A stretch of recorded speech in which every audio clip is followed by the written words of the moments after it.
Hello, hello everyone. Good morning. Happy Tuesday it is already. And we're back in London time. It's exactly 2 o'clock. I had to play around with the time a little bit because I didn't know if security was coming by or not, but it's all sorted. So here we are. Um, let's have a look. I really slept really well. So I woke up pretty late from my normal time. So I need to really do some more investigation of the market. But if I look at the 4 hour, I'm like, oh, look at here. Yeah, ICT did a lecture yesterday, and he said if the holiday is on a Saturday, Monday tends to be bad. I actually didn't know that. I because Friday was pretty ugly as well. I was always under the assumption when we had a bank holiday, it was just on average bad. But not when Friday was as bad as it was already. You would think. So apparently, it does make sense if the holiday is on a Saturday, then Monday is like yesterday. I still made some money in the afternoon though. Actually, not in the afternoon, just before noon. I didn't take the short. I just took the long up to the high, and then I was done.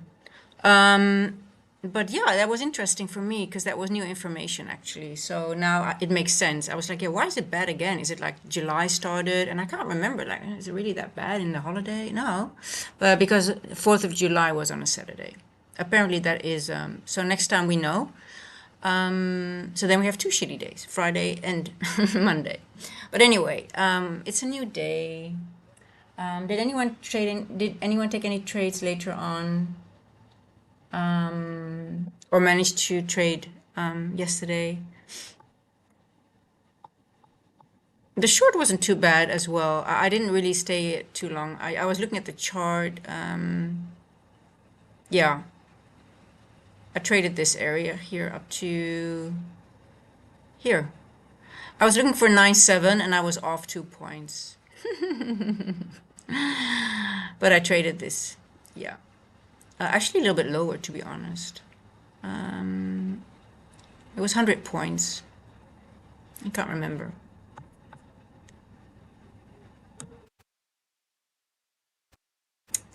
But high day going lower here at 150. It took out this low, and it should take out this low as well here. Yeah, it took out this low as well. Yeah. So it took out this low and this low here. And then the afternoon trade going back for this here, leaving this intact. So it didn't go back here. I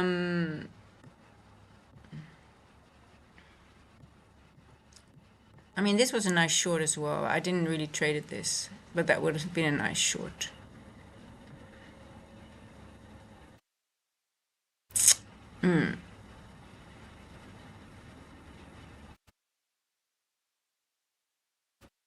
Nice.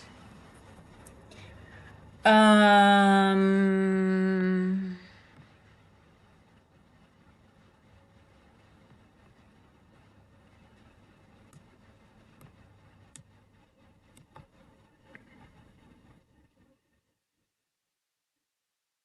let me close the curtains.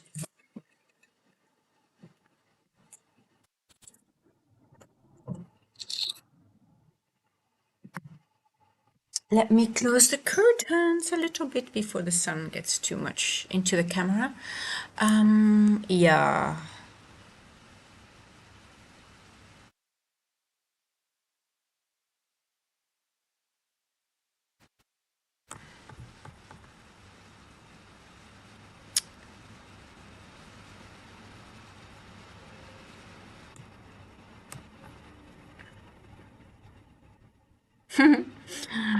Oh boy, again. It's sort of like, yeah, what does it want first? Does it want this first or does it want this first, right? What do we think? Hey Priya, how are you? Good morning, good morning. How's it going? I'm gonna do a poll with you guys. Bullish or bear? Are we gonna go for these lows Are we going to go for the highs, or are we just going to consolidate more here? It's Tuesday. Do we have news? I think we have. Oh, Gigi, you want to go outside, baby?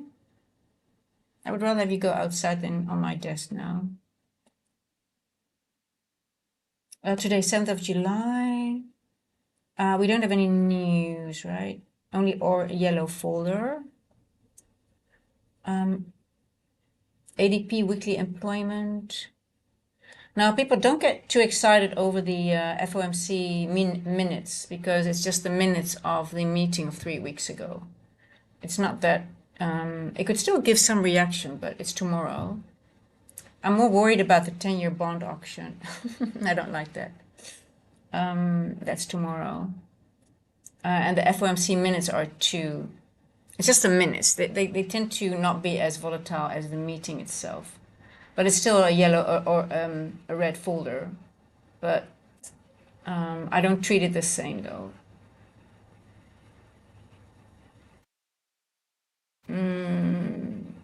Yeah, that's tomorrow. And then the 10-year bond. Okay, well, we'll see. No, there's no FOMC tomorrow.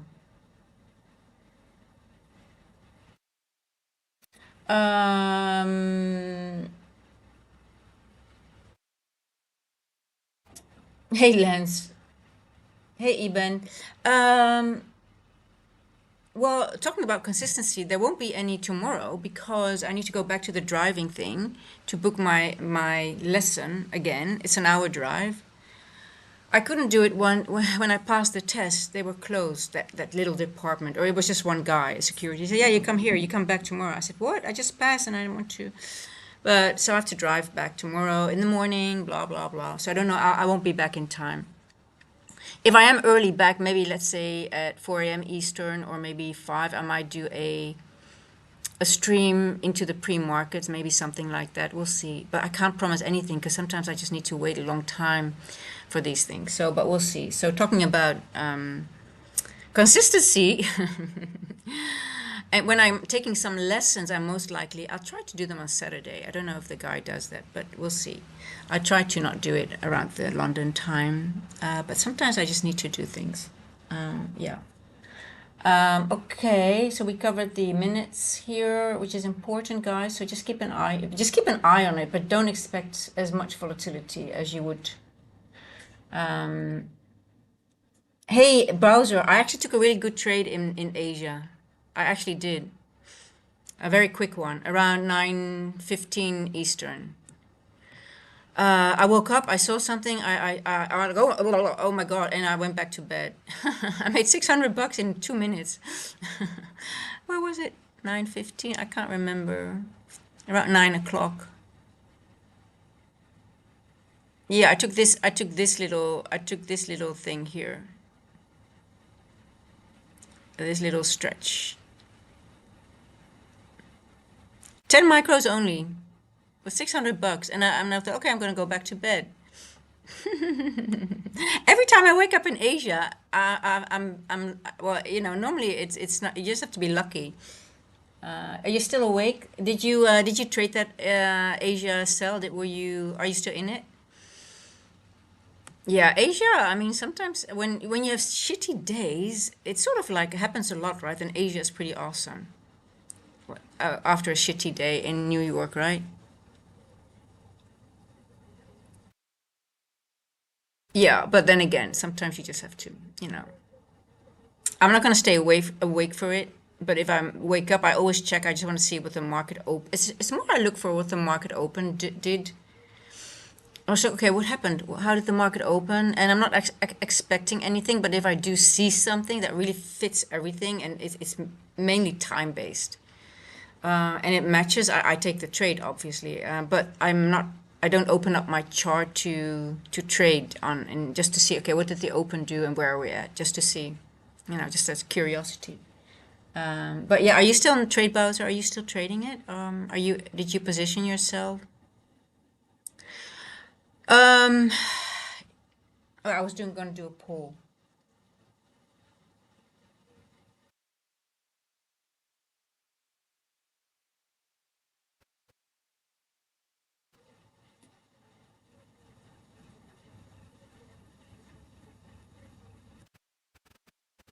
You're still blowing accounts, but I'm passing more.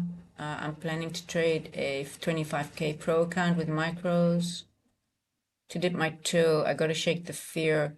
Well, you're not gonna shake the fear if you don't change anything. You need to shake the, you need to train, you need to change your approach. That's it. And the only thing that Lance, I don't want to keep sounding like a broken record, but you need to trade mechanical. You need to trade rule based. And if you have specific rules and you stick by them, it takes away the emotion, and it also keeps you from making mistakes. From getting into not making mistakes. We all make mistakes, but it keeps you from your brain tripping and overtrading and losing your account. Because if you have a max loss, if you have a very tight stop, you cannot blow an account if you follow your rules. It's almost impossible if you have rules. If you need to have a set of rules that will literally tell you that okay, only after, let's say, 10 to 15 losses in a row, then you might have lost your account. If you have a rule like that, but if you have a max loss set, you need to reset your brain after 1 or 2 losses, and then you can't lose technically you can't lose an account if you follow rules. So blowing up accounts is just a matter of not following rules or not having any rules. It's simple as that, or not having any structural approach, right? I still blow. I mean, don't get me wrong. I still blow accounts, but only when I don't follow my rules. So I'm not saying I'm not. I'm not. I haven't figured it out all, but I have found a way how to deal with it better. But if I let go of my rules, I'm doing the same thing over and over and over. It doesn't matter. It's just your brain. It's biology. So you need to find a way to do that. Otherwise, just thinking about it and saying it is not going to change anything. But yeah.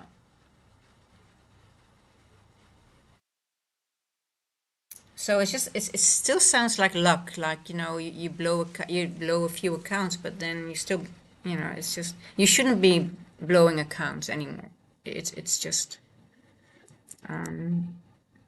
it's really you need to pass accounts on based on rules, and you need to see for yourself like that should give you the confidence. Okay, I found a way how I can do it. But it's not a zero, it's a zero-sum game if you trade it like that. If like a gamble, then you're going to lose anyway because the house always wins, right? So it's simple as that, unfortunately. Hey, Marath, how are you doing?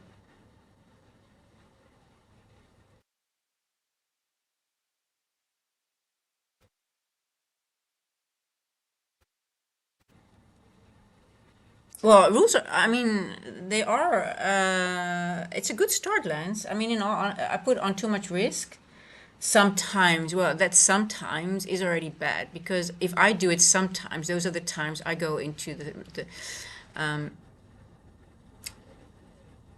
so yeah, for you it will be a good practice to have like stick to specific risk management for a whole month. Don't deviate from it. Train yourself. I go off the rules a bit too easy. I have some rules, but just mainly to reduce overtrading. It doesn't really sound like you have. It's just some rules. It's very random.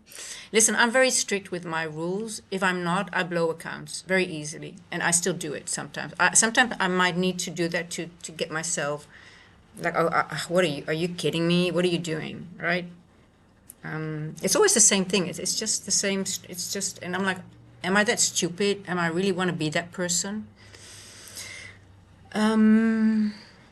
Yeah, and sometimes it happens. But I don't want to be that person. It's stupid. If I know it, why would I do it, right?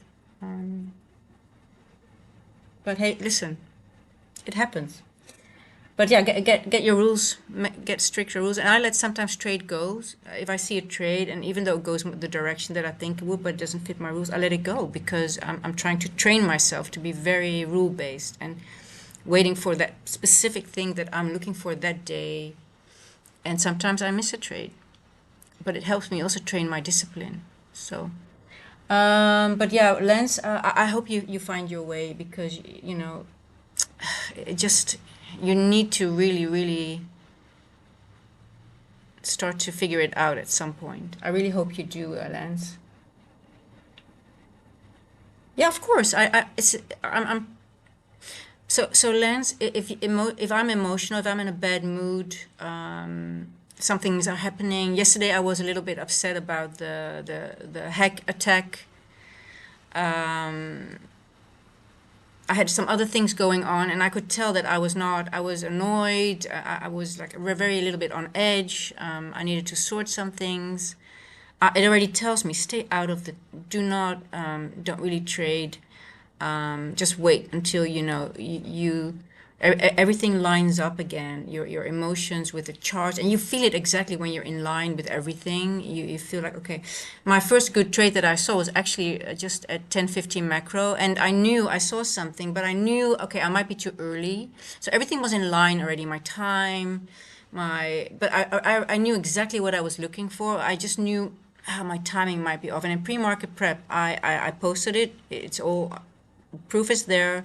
Not that I feel like I want to prove myself, but and I literally posted a trade. I wasn't afraid to be too early because I knew, okay, if I lose some money on it, it's okay. It's a tight stop loss. I'm okay because I know the trade will be then around noon because everything was lining up what I was looking for. And then that I felt, okay, I'm back. I feel like everything is on ease. I feel it again.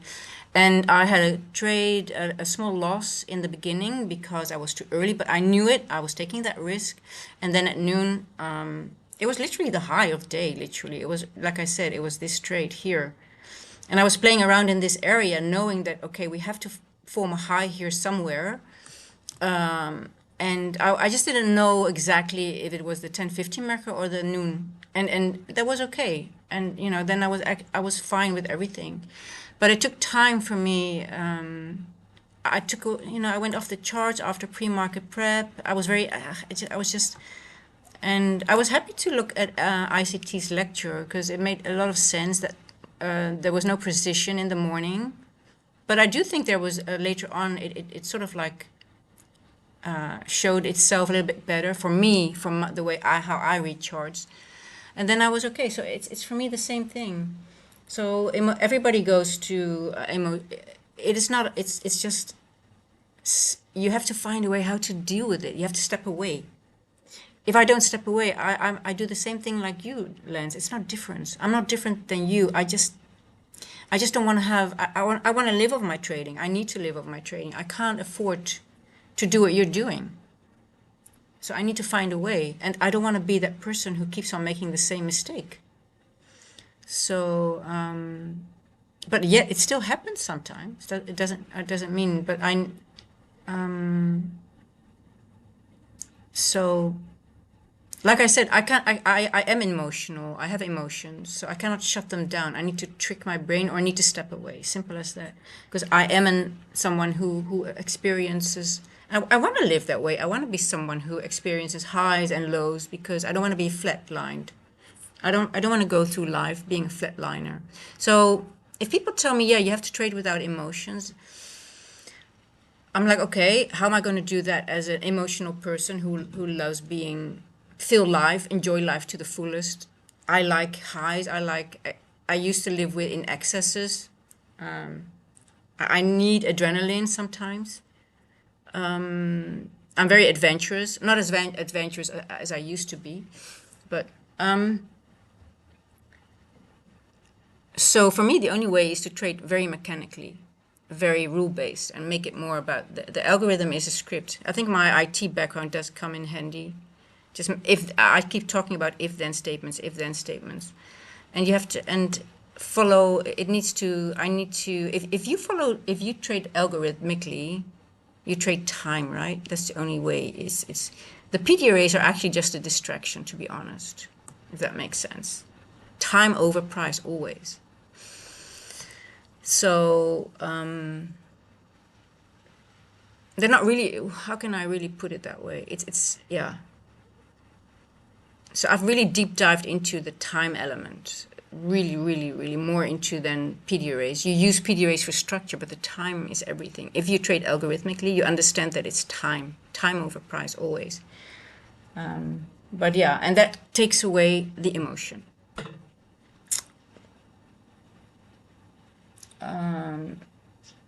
But actually, Lance, I think I go over an emotions are every day with me, every day.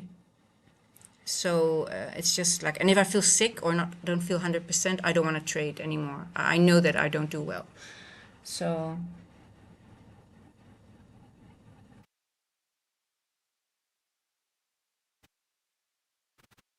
hey, Lucky Mon.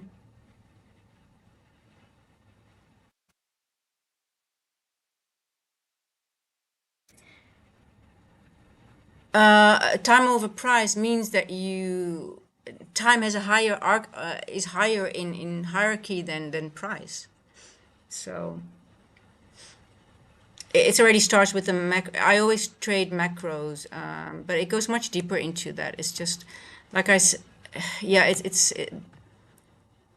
time over price is just that if you believe in the algorithm, you believe it's scripted, and how can they script a algorithm then? What do you think method they scripted against? Around this axis or around this axis? How you have an IT background. How would you script if someone would ask you, script the algorithm for me? How would you script it? Like, what would be your benchmark?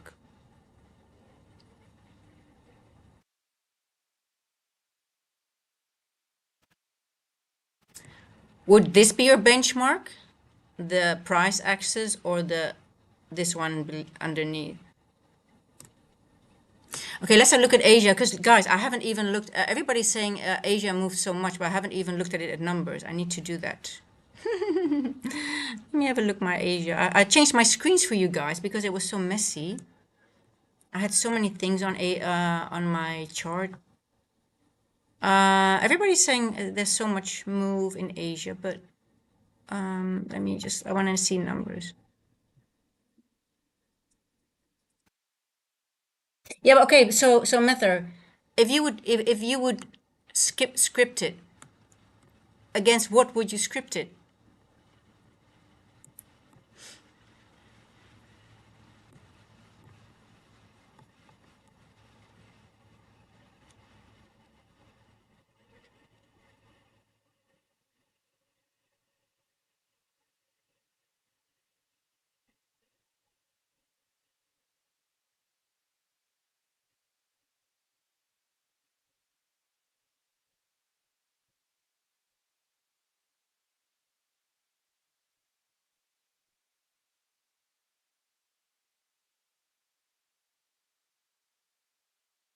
Okay, let's see. I think a long is coming in.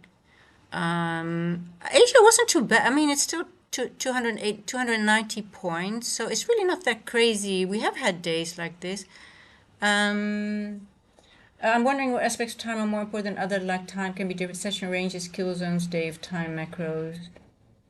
Yeah, they are part of time-based trading. Absolutely, absolutely, definitely, because they are time-based ranges. Yes, yes, yes. But there's much more. I mean, it goes from so much deep. It's time goes into cycles.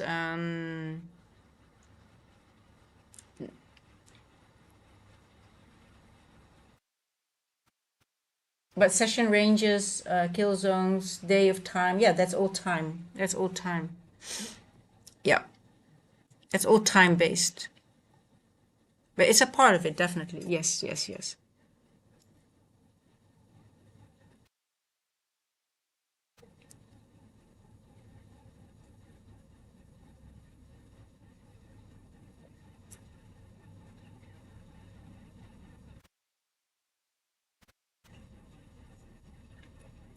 At least you're able to detach yourself from your emotion. I'm getting there slowly, but my drive at times. I've burned some evils starting, but think it'll be worth it eventually.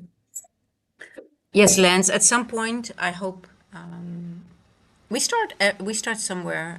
Always, right?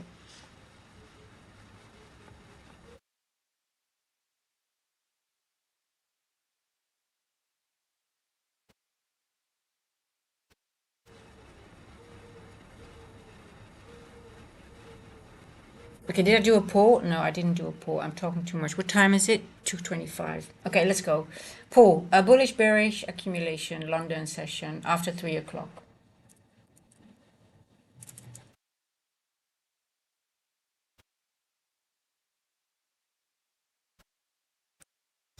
But from Ether, so I sometimes don't even look at PD arrays anymore. I look at it's a little bit hard to explain. Actually, it's something. It goes a little bit deeper, but sometimes I don't even I just look at specific. Let me put it that way: time candles. When are specific time candles printing? What do they do at specific times? Let me put it that way. It's not only about the PD race. It's exactly when I say time over price, it's actually what did some things do at specific times. So it goes a little bit further than that. It's not just about the PD array itself.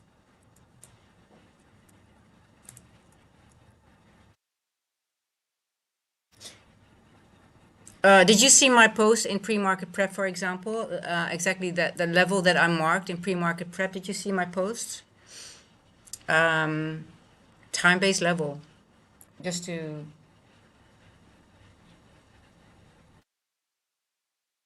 It's time. Yeah, it's time. It's time, time, time. Knowing it, like I said, I knew it would happen in a macro, but I didn't know it would be the 10:50 or the 11 noon. I thought it was already noon though. Hint, hint. 369. You've heard the phrase, right? How much is 3 plus 6? Wink, wink.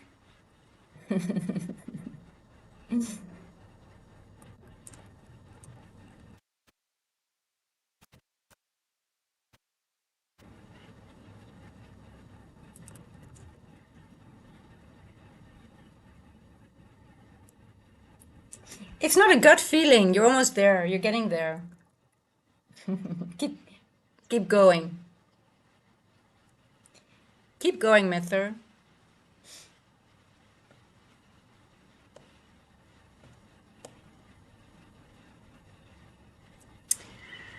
It's free. It's.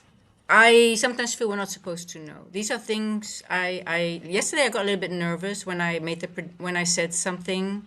I got a message from someone before already, telling me like, some things you not do not go too much to the outside with it.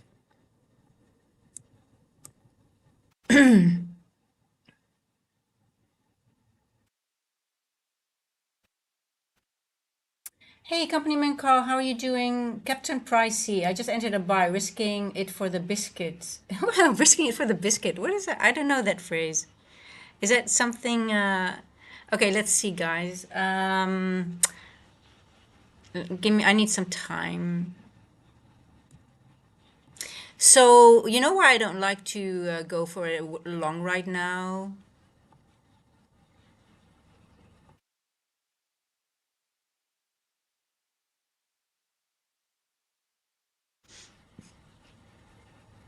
I notice we have Thursday's low. We still have a low below us. I don't like it. Let me show you guys.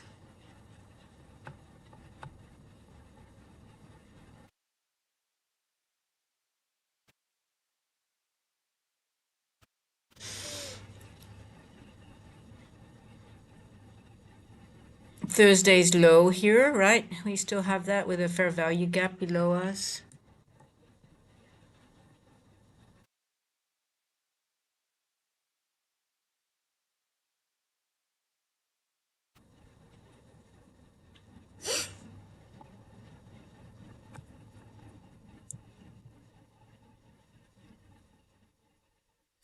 We have equal highs here. Could we go higher first before here? Let me. What are you guys thinking?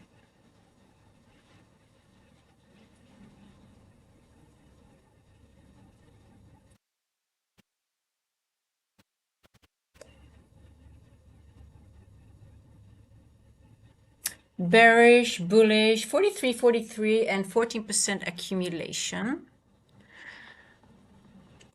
Let me see.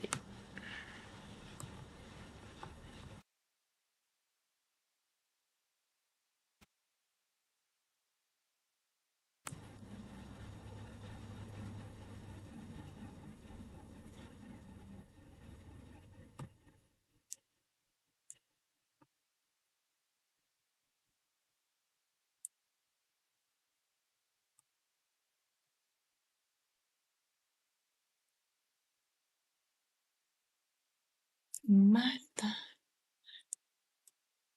27%. 38. Okay, I do like a long up to 725-ish. Let's see. I think I'm going to take a paper trade long here. I'm just starting out the day, guys. Oh shit. I want to take a paper trade to 725 to see if I'm correct. I'm not interested in trading yet. I just want to see if I'm on tune with the market. 725.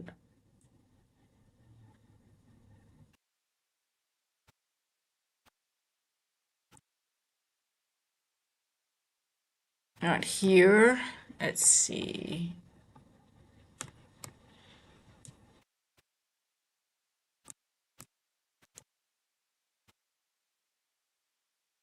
See, because I'm just woke up. I mean, yeah, I was a little bit late today in the sense of waking up and um,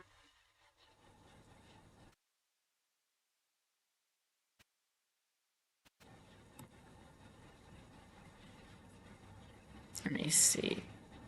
I've got two levels that I like the downside, but I think it wants to go here first. Before we can go lower. I like a short from that level, maybe even higher. We'll see. Um,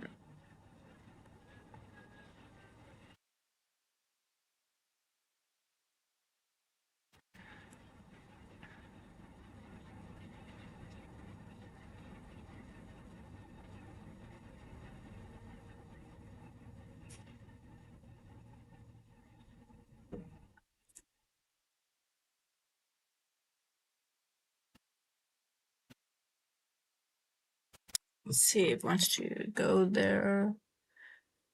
It shouldn't go lower than this one anyway. I'm wrong. If this one is going to be taken now anyway, it's going to be wrong. So I'm going to put it here. Then we'll see.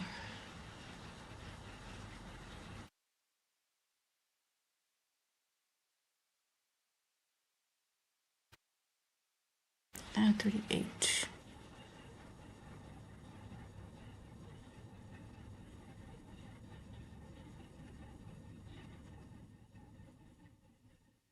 Seven, 33.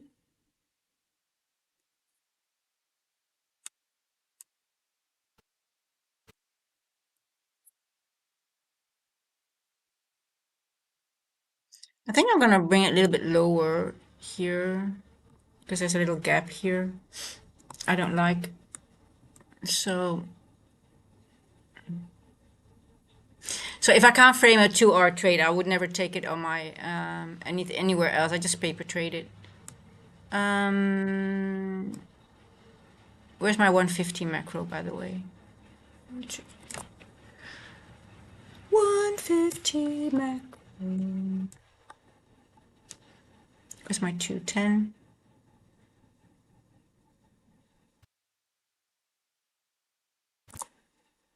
Here's my macro. 150. What did we do in previous macro? One. Oh, okay.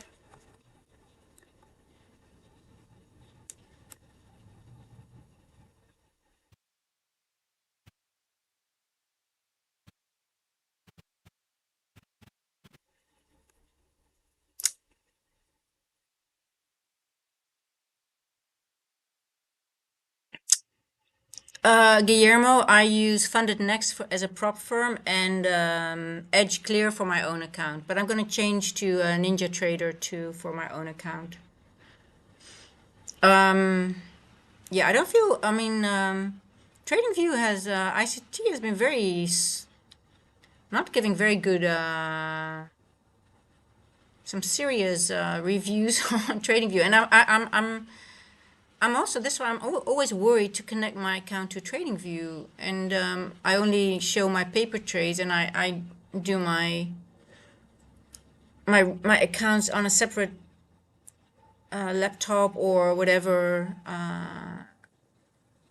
copying them there. But I'm afraid to use TradingView to attach my real accounts to my trading view for some reason, because pay-per-view is so lagging, the paper trading is so lagging. I'm like, yeah, do they lag then as well when I connect them? So I'm always worried. And I don't know. I like the charting part, but the trading part always makes me very nervous. And sometimes, especially when market opened, I can't get in, and it just doesn't. I'm like, oh my God, what if it's just my real account and I can't manage my trade? Because market open, pre-market prep are fast trades. I'm really aggressive. I need to be in, out, maybe fast. It needs to be solid. Yeah. Okay. Yeah. Method. Lance, no, I buy a lot of evals. Lance, I buy a lot of evals. No, no, no. So let me tell you what I do. I do not build buffers on my evals. I do not, because I just my evals and my funded accounts are just my money.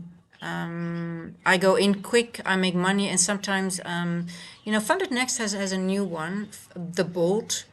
You can have 5 payouts and the account is gone. Like for example, you can take you take profits, and for the fifth one, if you get your fifth payout, you take whatever is in the account, and the account is they close the account. So the other ones, the legacies and the flex, for example, you have to, once you get funded, you can only take out each payout 50% of your profit. So you're building, but the problem sometimes is that you don't want to blow your account before you have taken out because you're building. So that's the only buffer that sometimes I need to build, is at 50%. And then after, I believe, 30 benchmark days, then you're allowed to take, then they release the cap of your payout. So then you can start taking out more. But obviously they think most people won't even make it to that. Obviously, I've lost accounts before I made it to that. Yes, I did. But it always paid itself because I already got a few payouts out of one or two, right? But no, I use evils, but at some point I let them go because I do not want to build buffers. I do not build long buffers because I don't trust I just don't know how, you never know what happens. So I don't advise anyone to build buffers on funded accounts. Now I'm hearing all these stories as well. Like, is it Lucid? So that people are one day before their max payout or a large payout, then they bring them to live, so they never get their payout. That's horrible. So that's why also I don't go with large accounts. I go with 25K, 50K, because I just want to be fast. I want to make profits and boom, take it out and be done. I don't want to build. That doesn't work with my brain. I'm impatient, right? If I have a 25K account, I get to my take profit fast. I get funded faster, and I get to my payout. Why would I, oh my God, look at me. I'm a 1 million funded trader. I don't care. Just have a couple of 25K, 50K accounts, and you just, you get regular payouts. And start over. Doesn't matter. If you know how, I mean, for me, it's easy to pass an eval. I don't really mind.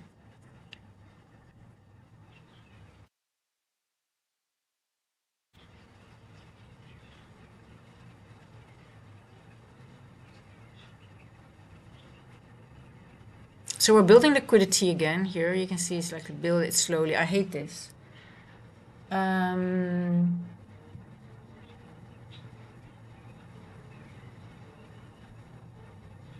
Yeah, but I'm sort of lucky, guys, because I live in South Africa, and a lot of they keep me in sim. We're not allowed to be pushed to live on Funded Next, and because it's sim funded, and they can't push you to live because of rules and regulations. So I'm actually lucky. I don't get that shit.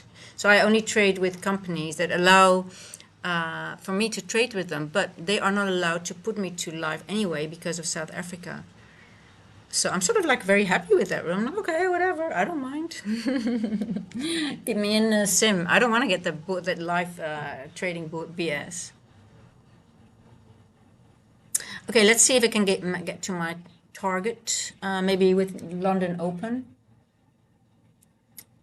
So I buy evals. Yep. And sometimes I blow them, and sometimes I catch them. Most of the times I get a payout of them, but sometimes I do lands just like you if I don't follow my rules. And this is one of my rules. If I start the day, I have my coffee, take a paper tray to see if I'm wrong or right. Am I reading it properly? How do I feel? I know I wasn't in a good mood yesterday. A lot of shit to sort. Guys,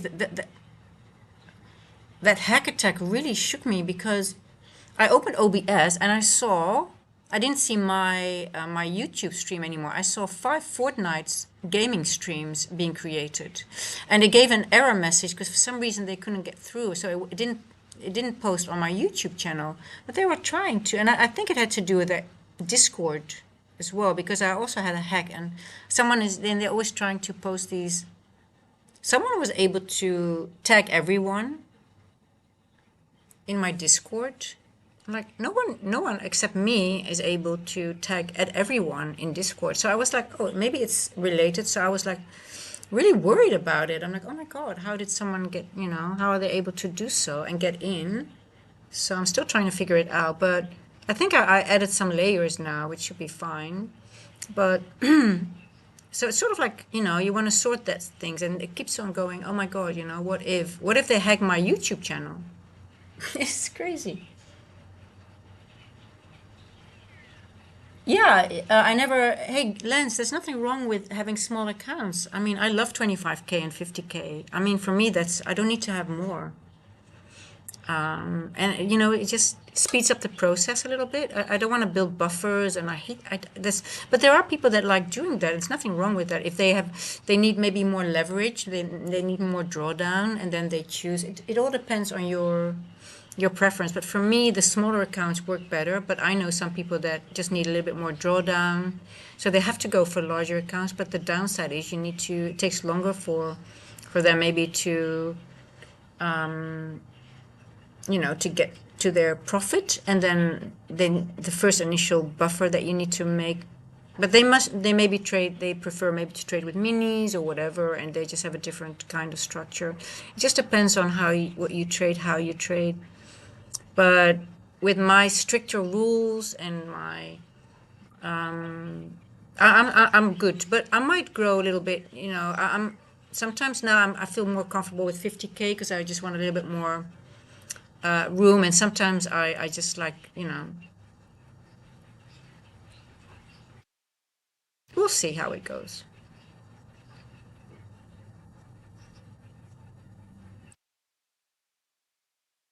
But lens is an ongoing process. It's not like, oh, you're done with one. You have to keep on working, and I'm still improving also my rules, or improving. How can I say it?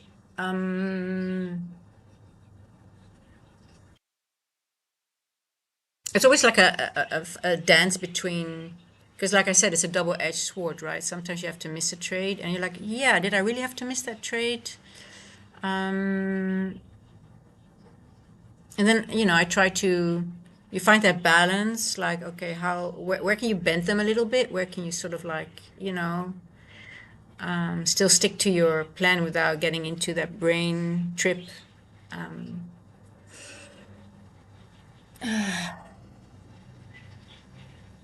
Yeah, so but Bowser, you know what you're doing, right? I mean, you seem to have good discipline. You're not blowing a lot of accounts. I'm always saying a lot of accounts because I can imagine you're still human. But you have regular payouts. So Bowser, he posted his payouts regularly, so I know he does really well. So that means he has found a way to, you know. It is here. You want to go outside? Hold on, I need to open up the curtains for my girl. Come.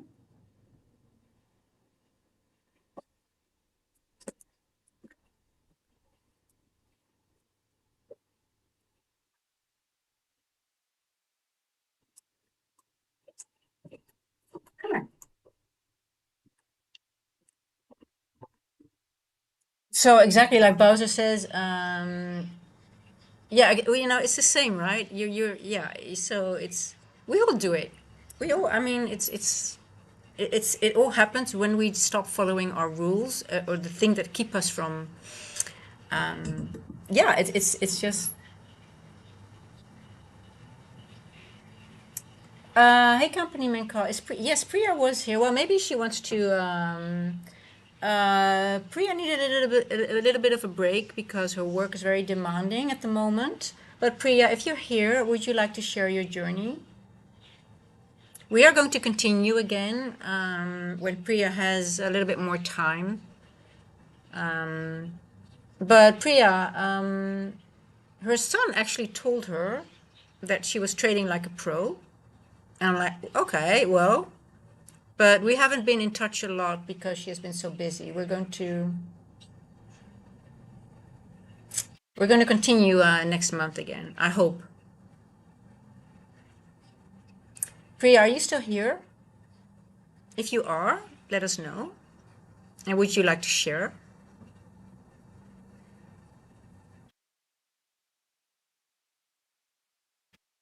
Hey, Jay, I would love to hear your journey actually, because I know you were really close to getting funded. You said I was 1 or 2 days, you were 1 or 2 days away, and you said I stopped trading because I don't want to take any unnecessary risk. How are you doing?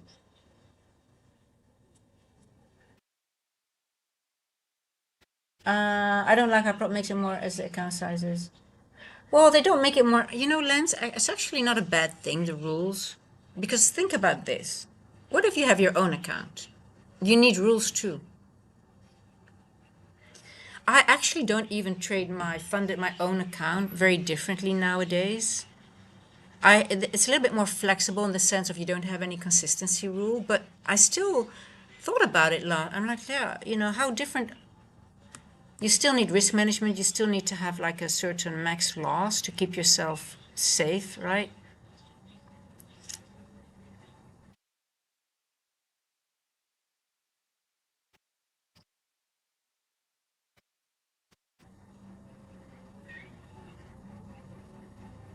Hey, Genius. Yeah, Genius, you see that 1:30 a.m. swing low. We are bouncing off a previous day equilibrium on ES that confirms your bullish bias. However, the stop loss placement concerns me a little bit. Thank you. Yes, I am aware because I can see that we still have a lot of imbalances here. I totally agree. I totally understand what he is saying. And that's why I moved it here.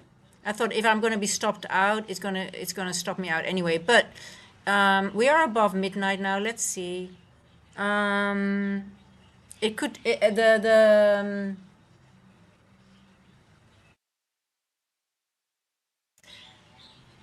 Oh, Priya's here. Okay, well, okay. Yes, taking a little break due to work demands, but have been through closer to clearing evals. Will resume from next week. Journey with mentorship has been awesome. Made me practice more trade mechanically and no emotions as much as possible. Guys, I love that you guys are so honest. And that's why I want to be honest as well because we can all. I still feel prey to my emotions, but yeah, working on it. I've gotten way too far to frame two art trades. Yeah, it's always the same. So Priya, I only want to talk about Priya when she's here because, so Priya actually, she went, and that was quite amazing to see. But I really had to be quite tough on her then. She was very, she had she was very unsure to put on a trade.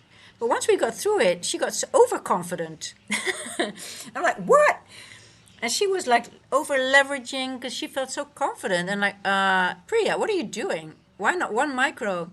But that was a very big step from going not feeling uncomfortable to trade to getting overconfident. But now that's just a small twitch to make. And that's why I was like, okay, that's not really a difficult thing to work with because if someone gets from being even too a little bit unconfident to put a trade on, to a little bit overconfident because they see a model, they trade mechanically, so they see the opportunity, right? It's the opportunity, and then you just have to make sure that someone doesn't start over trading because of the overconfidence, because of trading with a mechanical model. But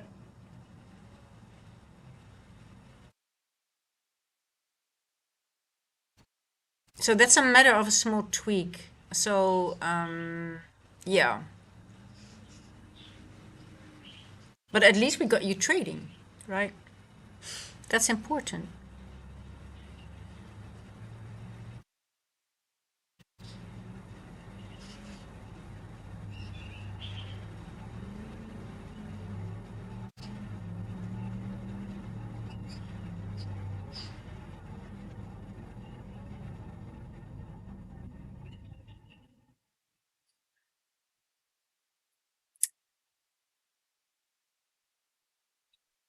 Yeah, Priya will get there. I'm not worried about her.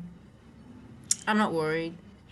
I mean, listen, guys, she just started 2 months ago, or maybe it's now 3 months ago. She just started. It is, you cannot have this journey without going through the emotions, without going over training. So I'm actually happy that she's already experiencing the greed, the over trading, in a very fast pace. Really, literally, after getting a mod and thinking, oh my god, and getting overconfident, I actually am very happy that it happens because we all have it. Hey, what is it? What is up, my love? What's up? What's up?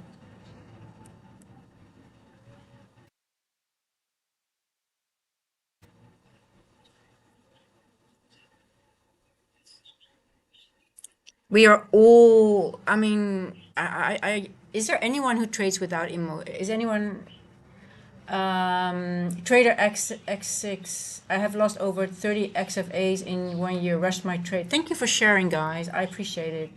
See how? Hey, Richard. Um, yeah, I'm long too. Just a paper trade still. I'm still waking up. Um, it's just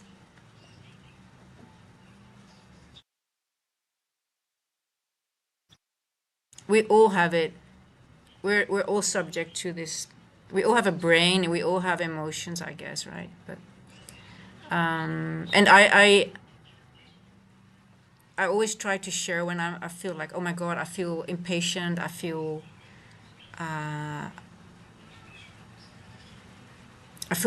not confident enough taking the trade, I'm not seeing the trade.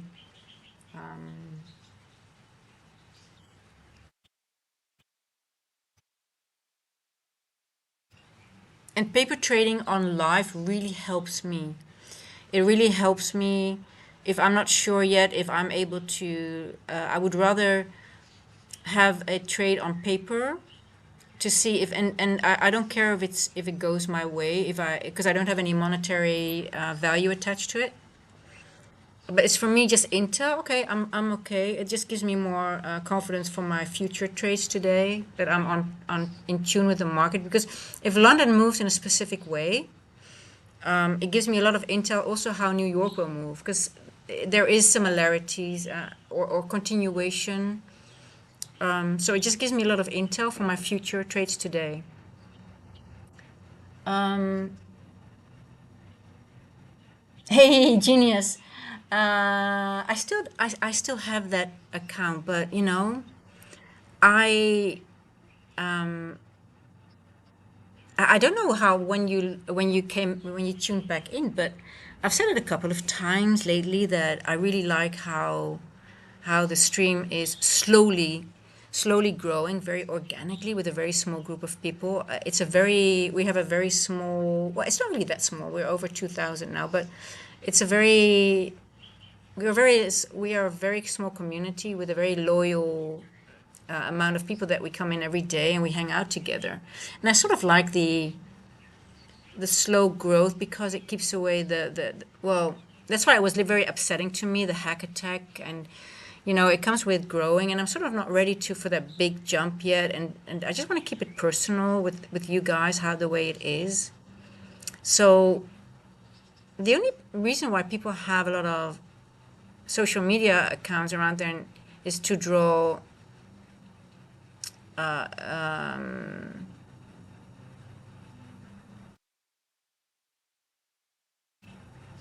yeah, to draw how do I say that, growth around their channel, and I'm not really looking for that. Obviously I want to grow, but I want to do it very slowly and organic. So I don't want to be busy. I don't want to keep myself busy with oh my God, I need to post something just in order to for traffic flow, right?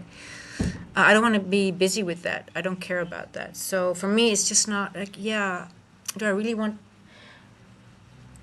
So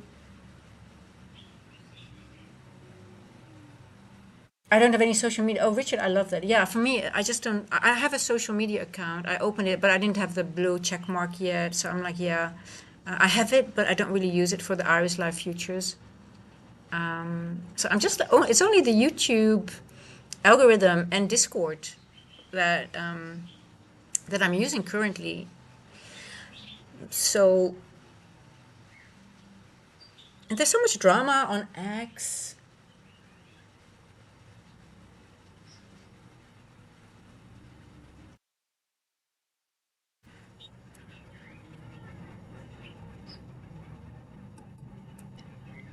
Yeah, and you can tell all these. I mean, I have the streamers on my X on my other account, and I see them, and I'm like, oh, and it's just they're posting to post something, just to keep the traffic going. It's about drawing, and then just keep and it's like a hamster wheel. Once you get into it, and I'm like, yeah, we'll see. I mean, how many people do I have on my stream?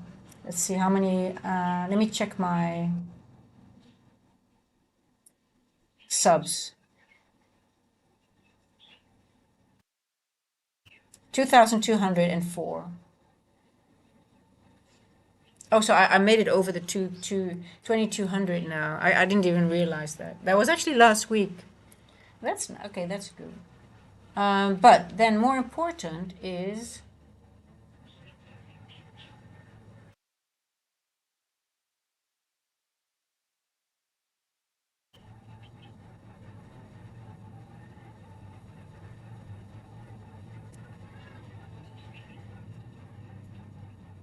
if I do a 3 hour stream, I sometimes have between 700 to 1,000 views. That's almost 50% sometimes. That's ridiculous. That's very high for a YouTube channel. So that means we have a very loyal base. And that's for me all that counts. I would rather have it that way than have 100,000 subscribers, and then those people they might have 2,000 views on a stream, but that's how much. That's a very little percentage, right? But almost 50% of just 2,000 is it's just that's for me more valuable. So that's for me that counts.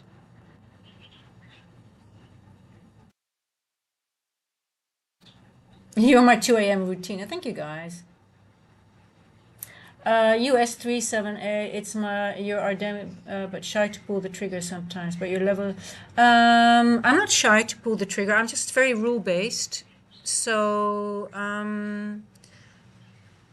it's very well. It's a good point he makes. My average trade is not under 100 points anymore. I'm not interested in trades under 100 points. So it sounds a bit arrogant to say, but when I trade my eval or my live, I'm not interested.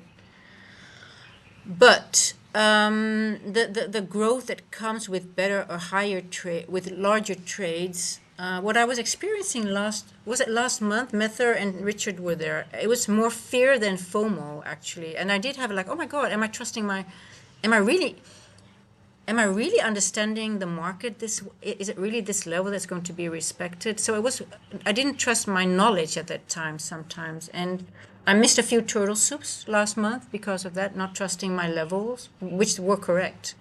So yeah, sometimes it comes with. It also depends in London. I'm not. I'm still waking up. So like I said, I always start the day with a paper trade. I don't care. It's from me. I just want to see if I'm reading it correctly because, you know, I aim for larger trades and you need to, a few things to align, levels, time, things like that. So, okay, we're open, guys. We're 3 o'clock.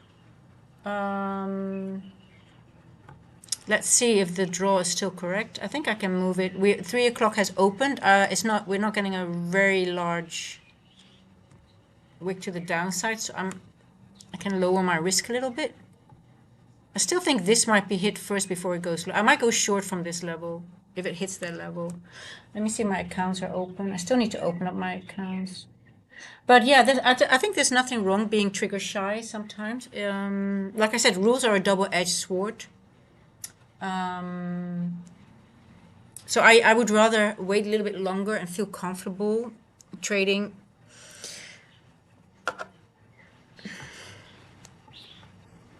There we go, 3 o'clock running.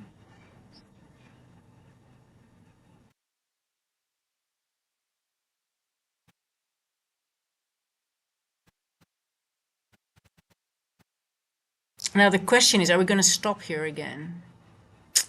Could be.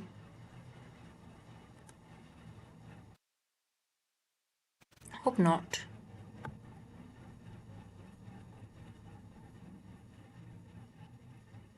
Could create just liquidity to take it out later again, but let's see.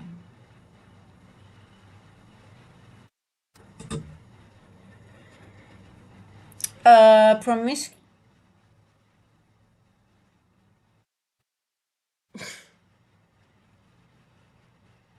Okay, so promiscuous Iris, are you kidding me? Is that your name or? Oh, you guys make me laugh. You really do.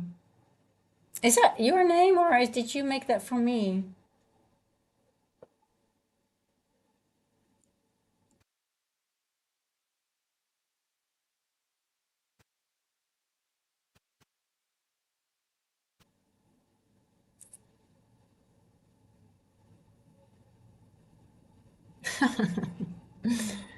Oh boy. Okay, I want to see the pool. Oh shit, why are you not moving?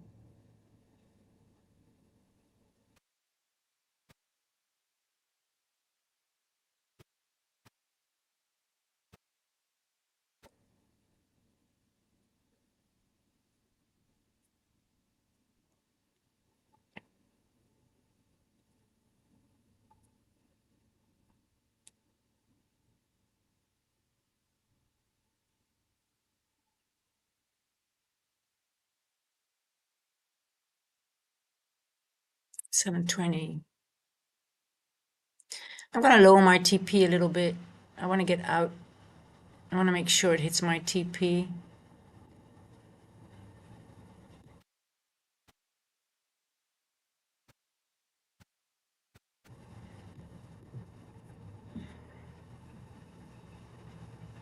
Okay, this is just a paper trade so far, guys.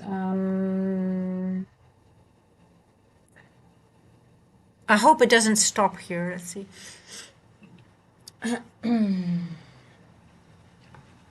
We could just start accumulating here again.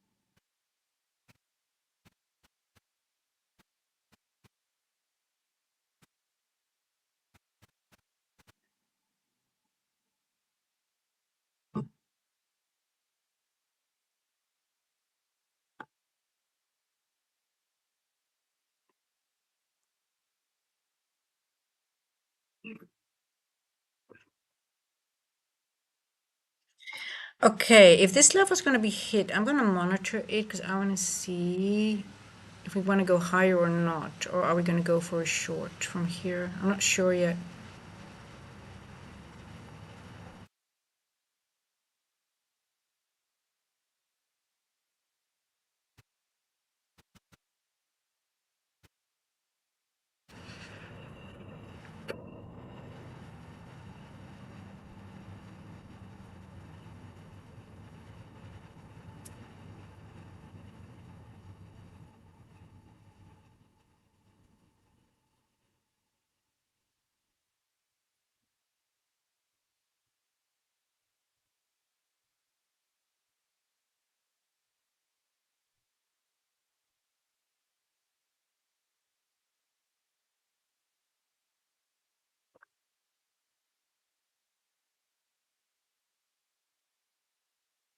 What time is it? 3:06.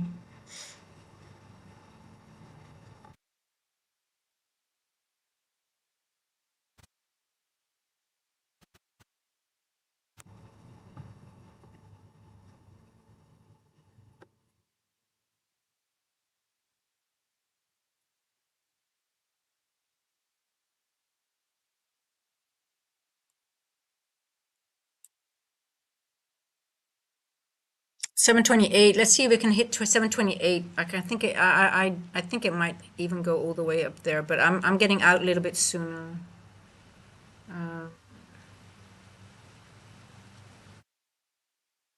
728. See, this is the problem. It went through it, and you need a body closure through it. It hit the level, but it did not do a body. It's just very wicky. So this is also something I don't like. This is also something I look for. Is it wicking? Is a body going through it? It doesn't look like it's really, see, it's like, so I'm happy that I'm paper trading this. It's giving me a lot of intel. I'm just gonna wait a little bit. Let's see if we can make it to 28. I think then the run might be over. I wonder if it's already over. Let's see. See, it doesn't take you out of your trade when it just wicks through it. You need a body closure through it. So that's always very tricky, right? When you have a level. But let's see if we can go to a little bit higher. We need a body closure.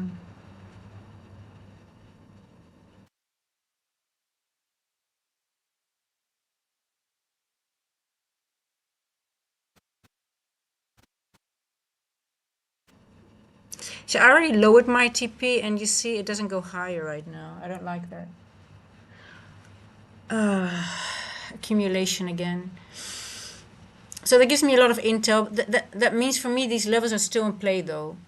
If we're not taking it, if we wick through it right now. I don't like it. We tapped into it, but no, yeah. I don't know. I'm getting out, I think. This was it, the wick. It's 9 past. I'll give it a wait. I'll give it some weight. Let's see.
Seven, 4, 3.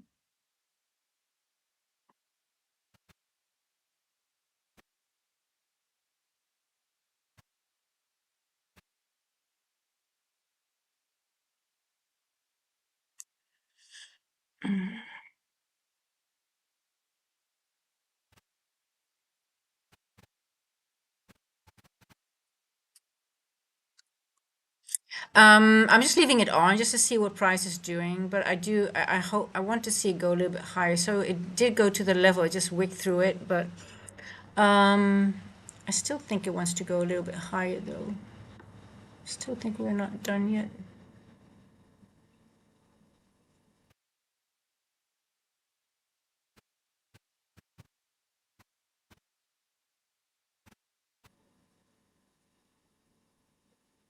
$3.11.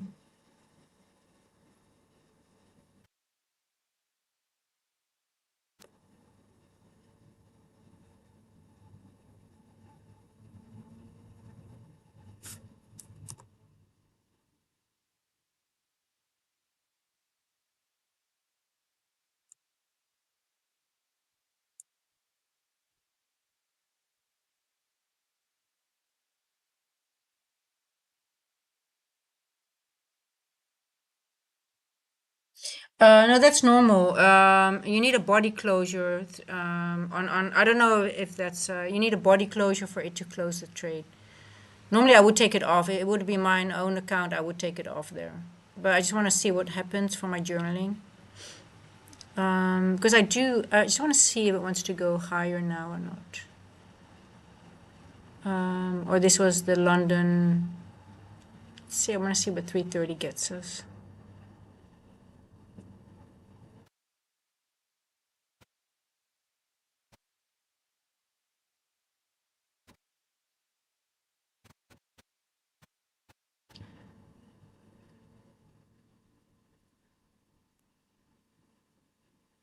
Mm, 0.5.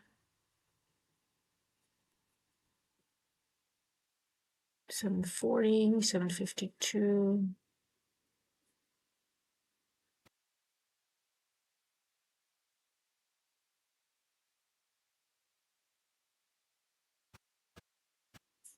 $750. I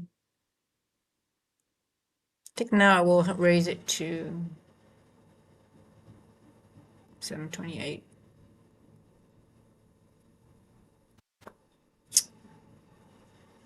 I would have taken it off normally, but I think the trade can go higher. Um,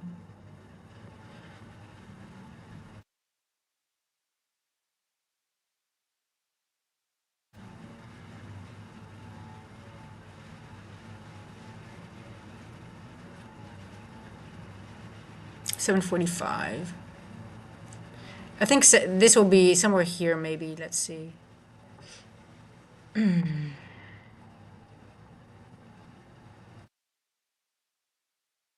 we go. Can go even higher. All the way up here, but I'll take it off here.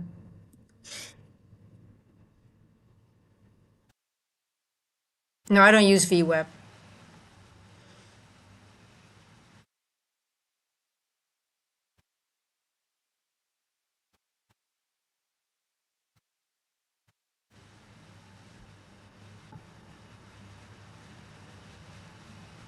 But I mean, there's nothing wrong with VWeb. It's a good.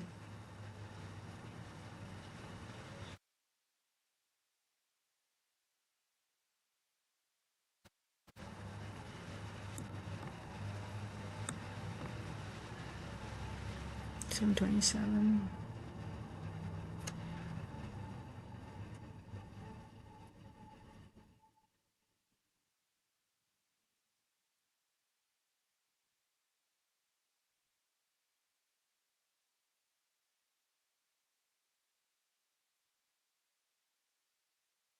Look how beautiful this is going to set up for a nice short later on.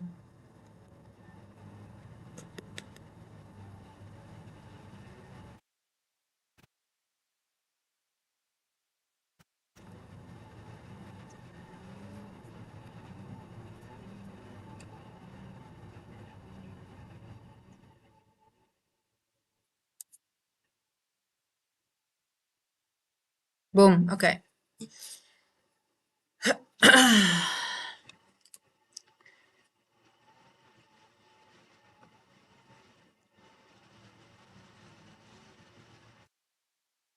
Okay, here I would be a little. I think it can go a little bit higher, but I would be careful here for myself. Um.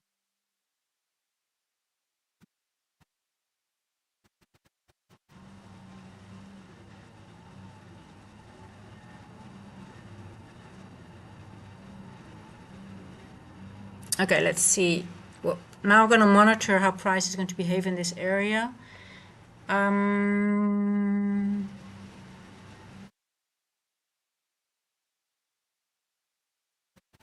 750-ish.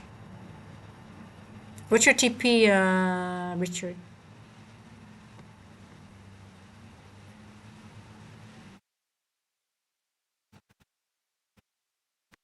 Just want to see how it behaves here.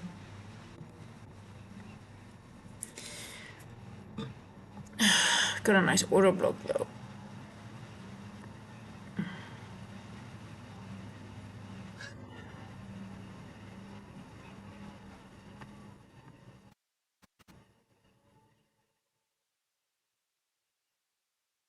747. I can see go all the way up to 750 though, if it wants to go expand a little bit more. But maybe in the next macro, or in the 330. Let's see.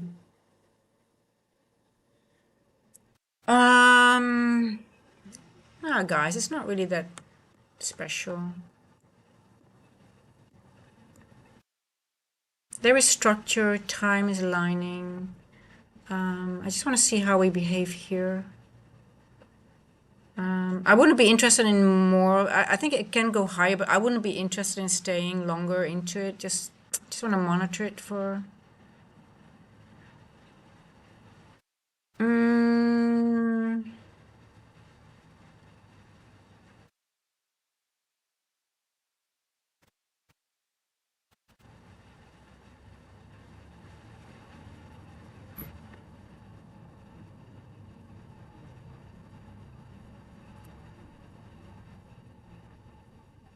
I might have, if I would have been, I might have left a runner for maybe 20 points more, but I'm not. That's just it then for this move. Because also we have a 15-minute order block above us, bearish. We sort of tagged the open price already, so that's why I'm sort of like not liking it too much. So that's why I'm thinking if it, I don't know if it wants to go higher or lower from here. Oh, it's already, yeah. So we're bullish on the 1 minute, but we're going into bearish PDRAs on the 15. So that's why I would be a little bit hesitant here. But I can still see it go higher though. Hey, look at this. This is just beautiful. Ooh, la, la. This makes me smile.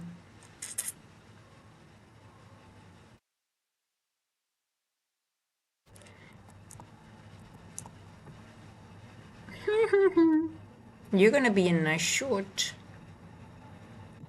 I'm looking forward to you.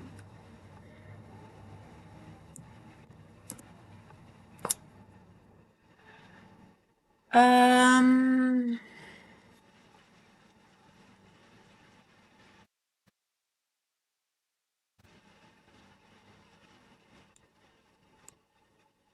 are you still, Richard? Are you still in? 29781. Okay.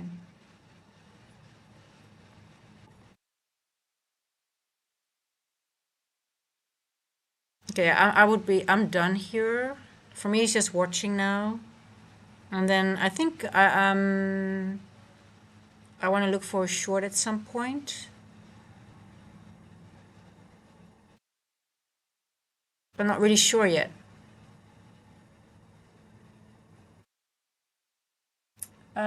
Final TP. Okay, you're taking. Yeah, I know you're.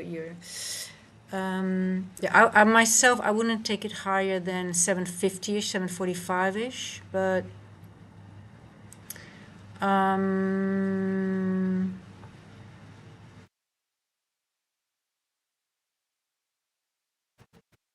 I'm not trusting this level either here too much for some reason. A little bit ifs and buts for me.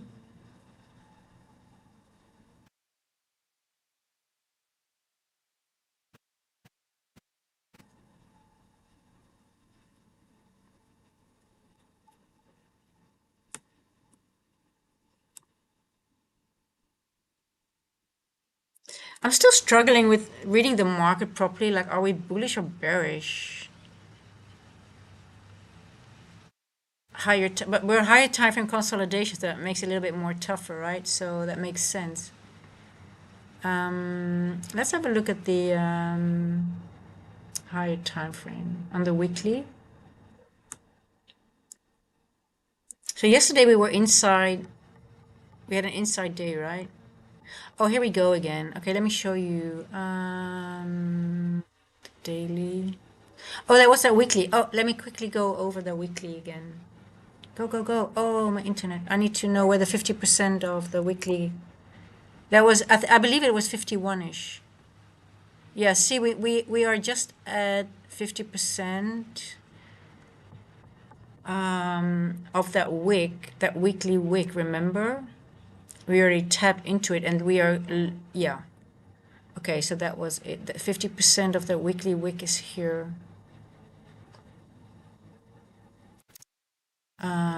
We already hit that in Asia. 50%, so we hit it here. Boom. This is that suspension block.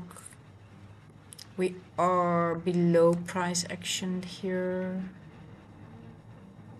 1 hour.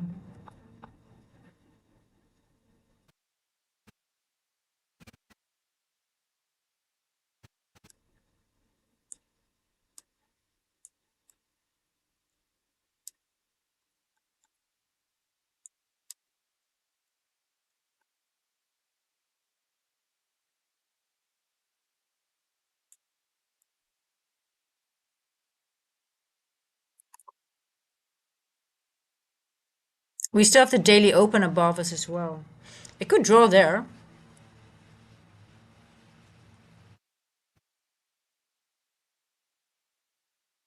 I don't know what you want to do.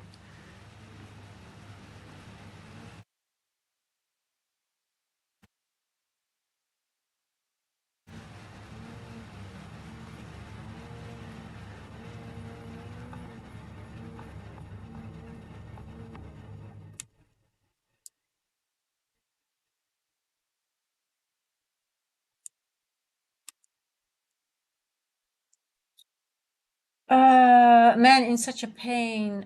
Green Globe, Green Globe. I got violated by Nasdaq earlier today. Oh, Green Globe, what happened? Man, in such a pain. Yeah, it hurts, right? Yeah, I wouldn't be. I don't like the long too much. I can see we have a lot of structure above us, but um,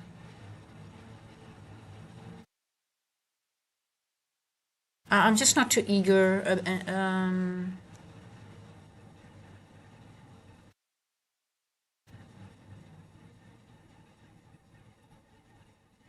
It's too slow.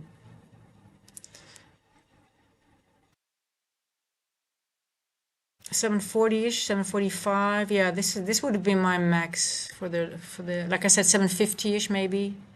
I think we're running out of juice a little bit for now.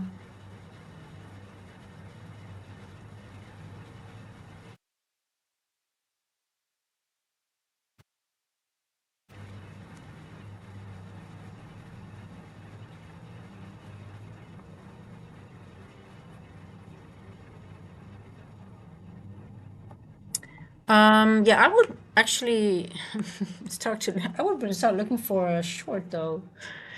I don't want to jinx you guys. I don't want to fade you guys, but um,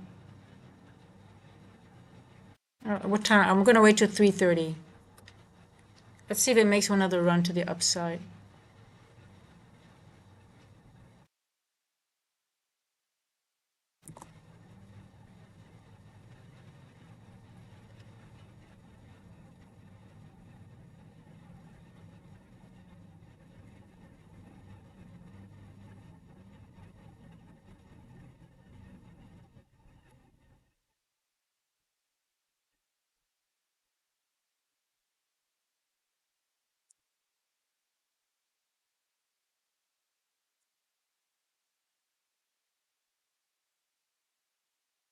Seven six seven.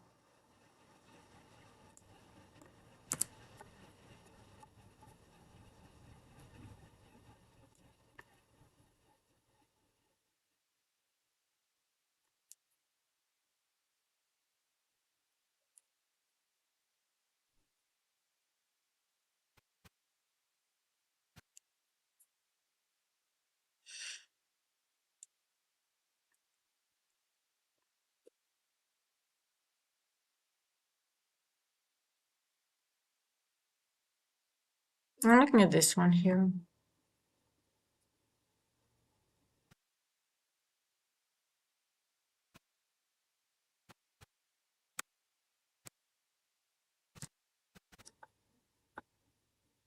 I think we're gonna go lower.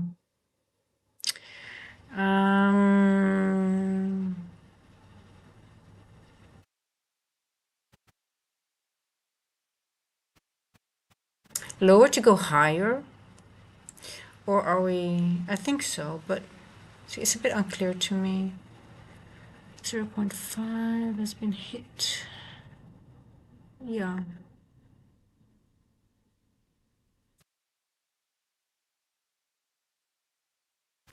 I wonder if we're gonna go for these and then continuation maybe later on. I can see the higher, but I just wonder if it wants to. I'm sort of getting interested in a short a little bit from here.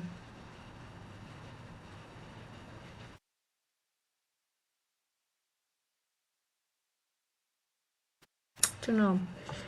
Still not sure. I'm just thinking like maybe it wants to go higher in New York and then we go lower to go higher, continuation.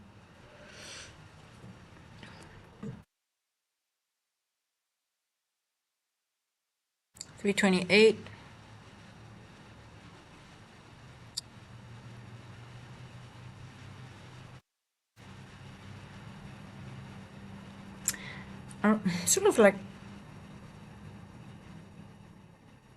Sort of like the idea of a short, but I'm just not 100% sure yet.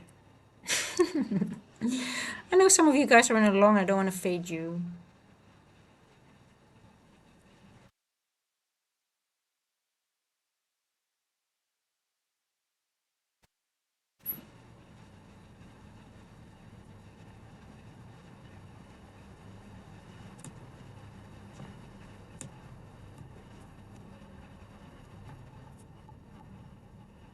I really like the idea of a short. Let me think. I need to get some things together.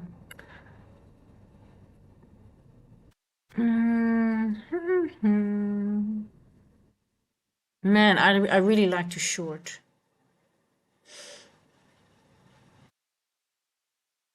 Oh, yeah. Um,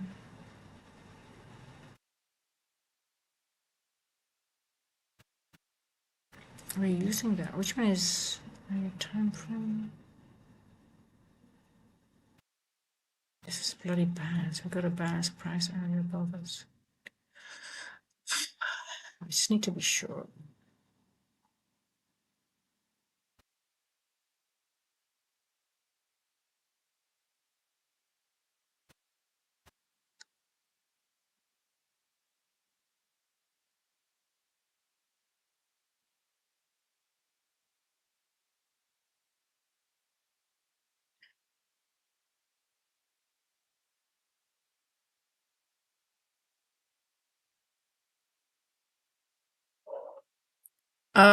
Yeah, I think I'm going to look for. I think I want to start looking for a short, but I might be a little bit too early though.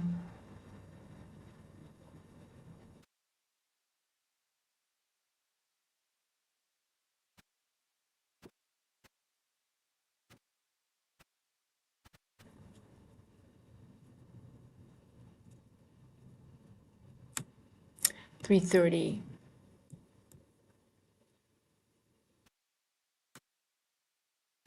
Okay, let's watch. This will be an important one.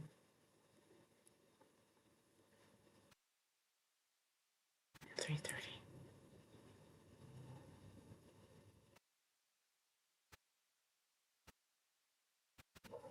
3:22. Oh, I like to short so bad. Yeah, I like to. We're about to the 50-minute bearish FUG bullish. Are you bullish, Bowser? I like to short very badly, but I'm gonna let this one go. I want to short it.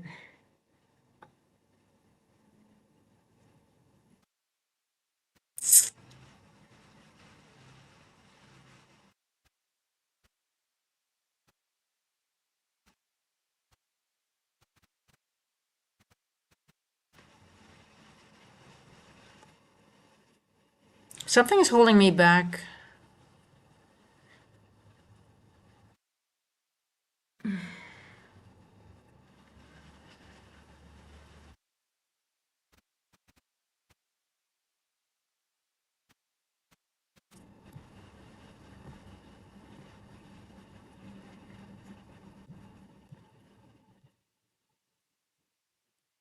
I'm going to watch this area here. I'm going to mark this. This is important for me.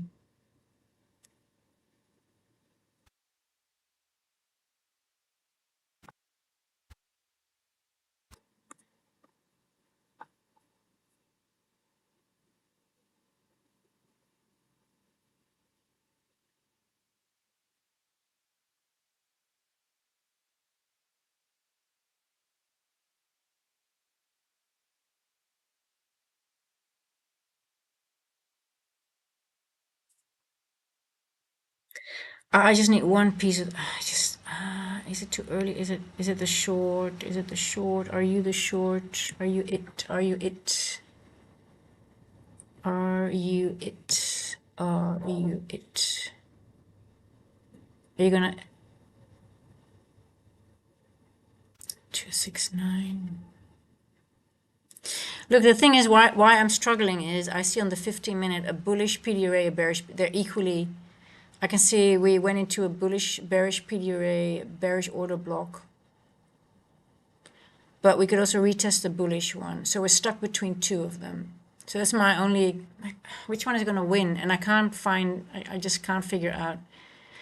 But maybe this is the trade just up to here, 665. And then maybe higher again. Do we have any imbalances? Not really.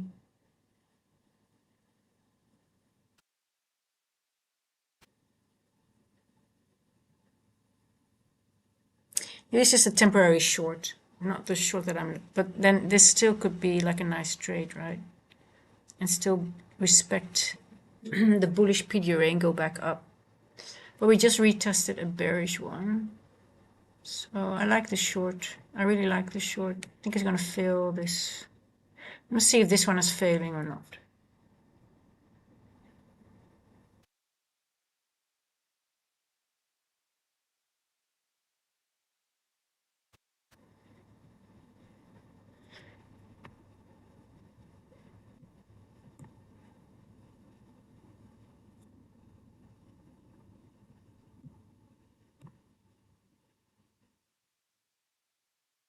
Well,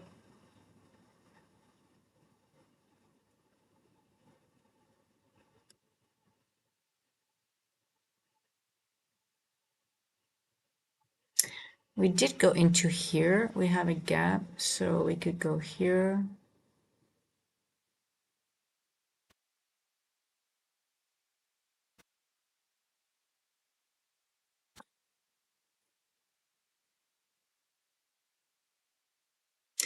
Yeah, it's not a long. I think the long is going to go. It's a short for now. Like I said, I wouldn't be. I would not be. Like I said, I wouldn't be comfortable in a long up to here because I think it's going to be a very. If it's going to be a short, it's going to go. It's not going to be a small short. It's going to be 100 points or something. Yeah. I can see the upside. I agree, but I don't think. I think the continuation will be later. I don't think we're going to get. I think it's going to re. It's going to. It's going to be a short for now. I would not want to be in. Like I would have said, I like it around here. Well, I got out already, but I think it's gonna be a nice short. It's 3:30. Let's see if it disrespects this one here or not. If it will be respected, I can see it go higher from here again. But if it start disrespecting this, I would be very uncomfortable with a short, long.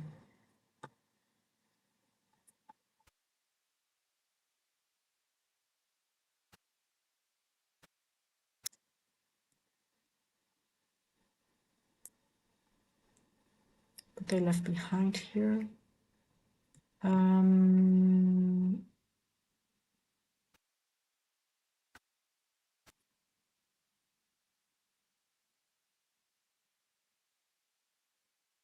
Like I said, I'm not entering any short or long. I'm just staying on the sidelines for now.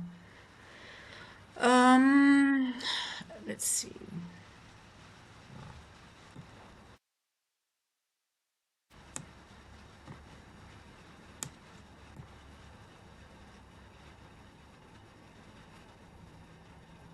Yeah, it looks short to me.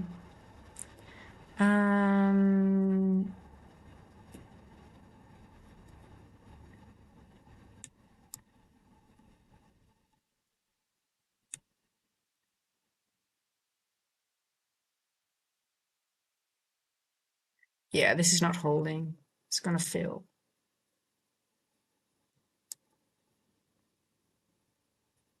It's gonna fill. This is gonna fill. This is gonna be inverted. It's gonna drop, I think. But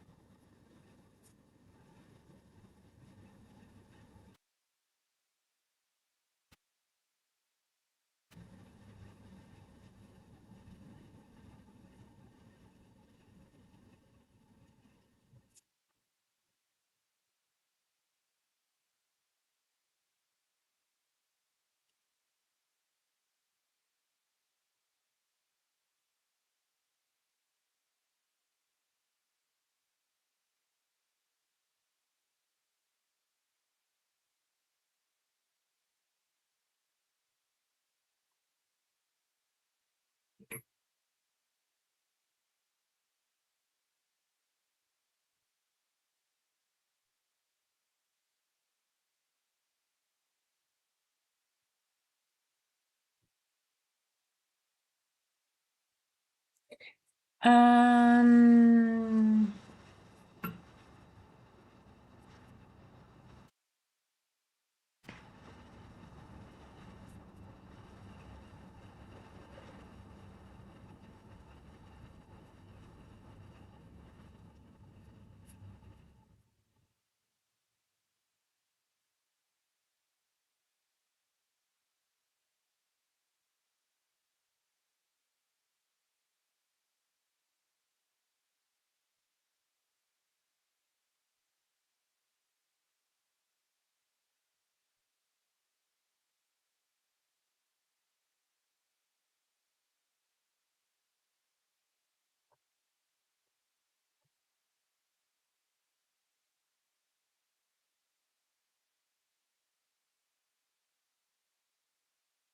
it's gonna drop, I think.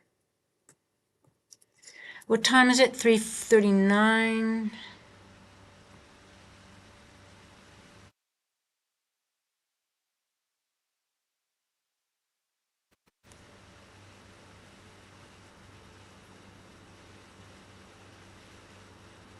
This will be an important level to watch.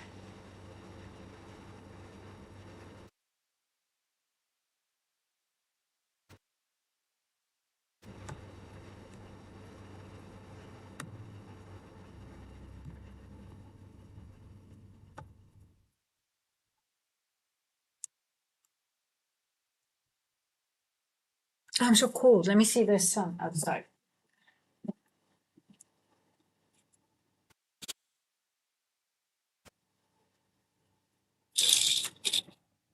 Oh, hello, Kitty Catchy.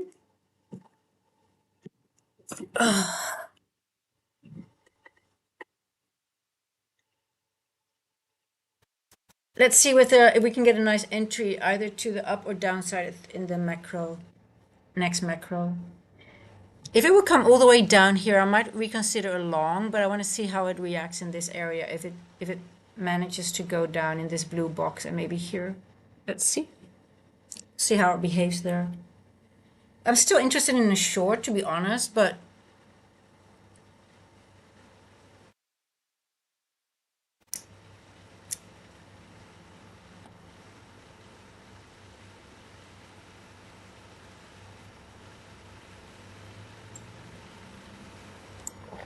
do we have a breaker on the 5?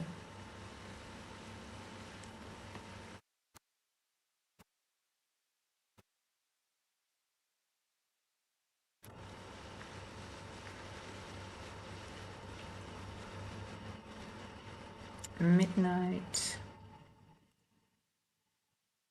On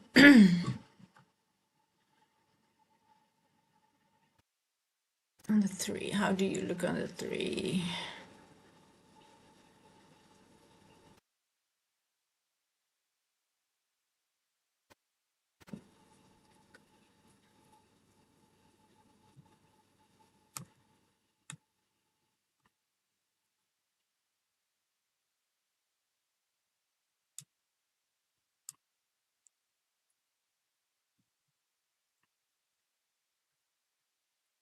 I'm just wondering if when I say London high, I mean the high on until pre-market. If I talk about London high, it doesn't mean the high of the day, but when I say I think the London high is in,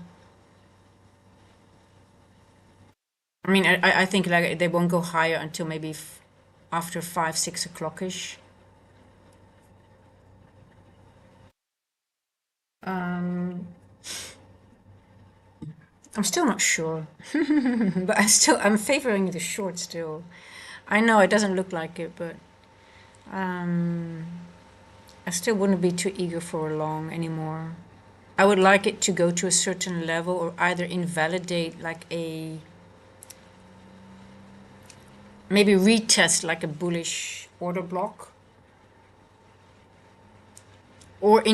get my invalidation and then I would so in this scenario I just would have to wait a little bit longer, but I still don't see I just don't think it's bullish for now anymore. If it's bullish, I would like to take it from I am looking for some confirmation now.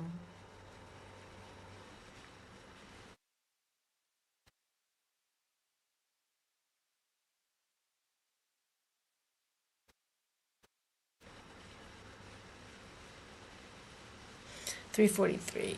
Oh, it's cold. I'm so cold.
There we go.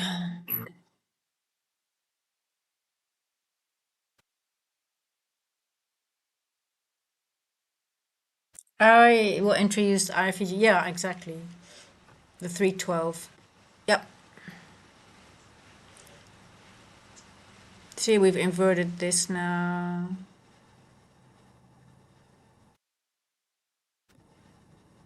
You've got your inversion.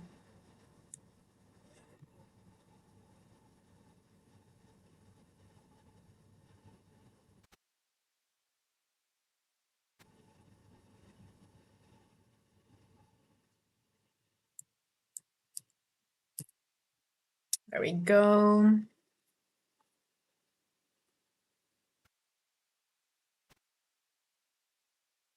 I want to see how we react here and then what the 350 macro is going to do. Back oh heck, how are you doing?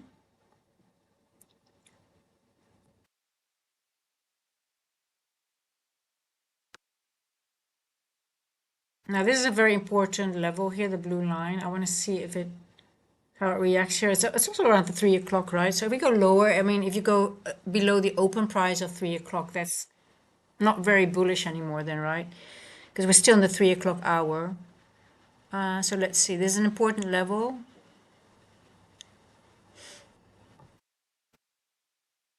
If this goes, this will be my next. I should have taken the short though. I said it, but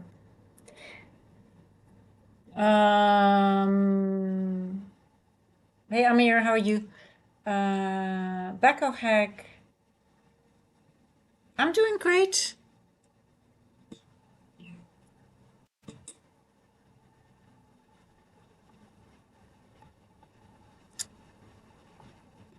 I'm just not 100% sure of my trade setup.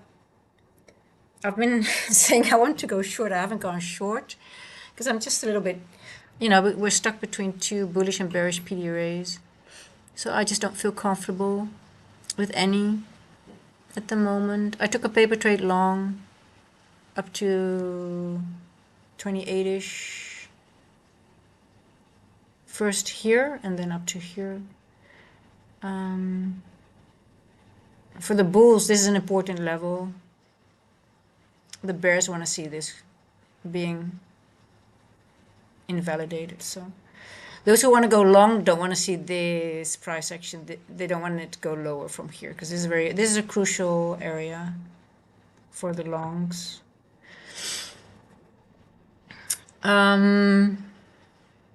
What time is it? 3:48. We're almost near the macro, guys. So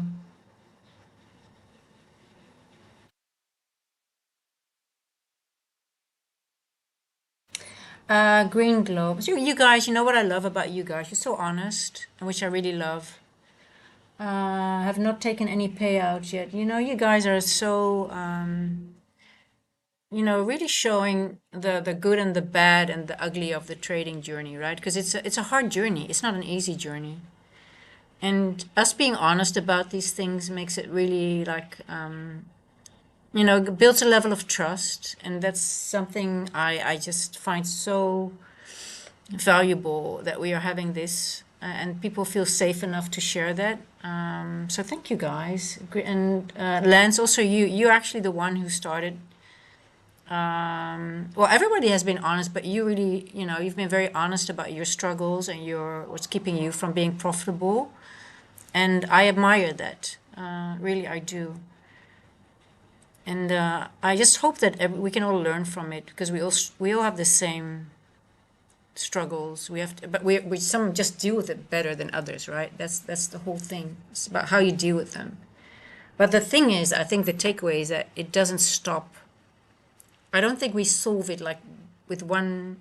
It is an ongoing process. We need to keep ourselves in check constantly, and that's the most important thing. And it's not like, oh, what clicked for you to become profitable? It's like a combination of clicks, and you keep on. You have to. The moment you become profitable, you should. The actual work actually starts there because you have to stay profitable, and it can end any time if you don't stick to your rules, whatever. So, but thank you guys. I really want to. Yeah, I just mentioned that I really appreciate your honesty. Now, Green Globe also honest. I haven't done. Most people will lie about these things, but you guys, you're just sharing everything.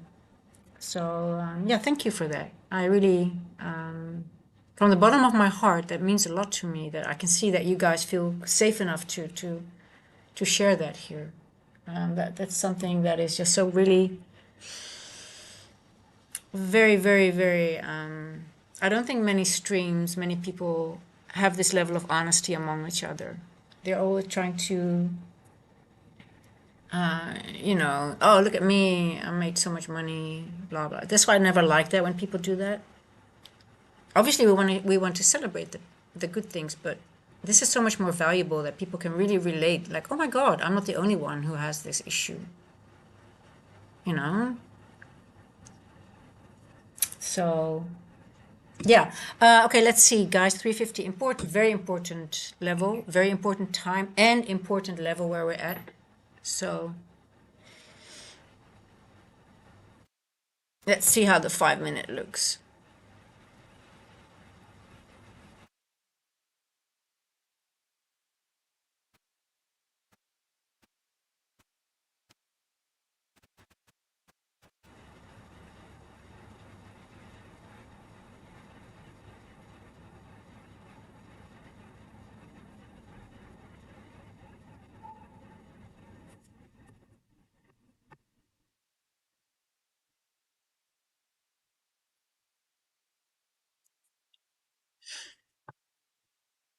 The 4 hours of doji now. Still, golly, still on. I'm still eager for it. I still like the short.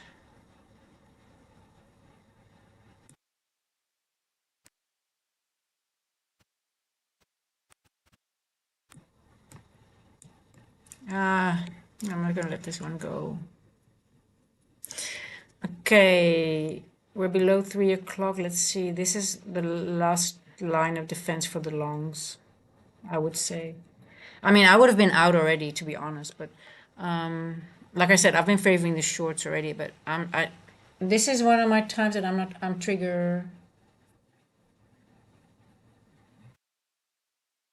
I just,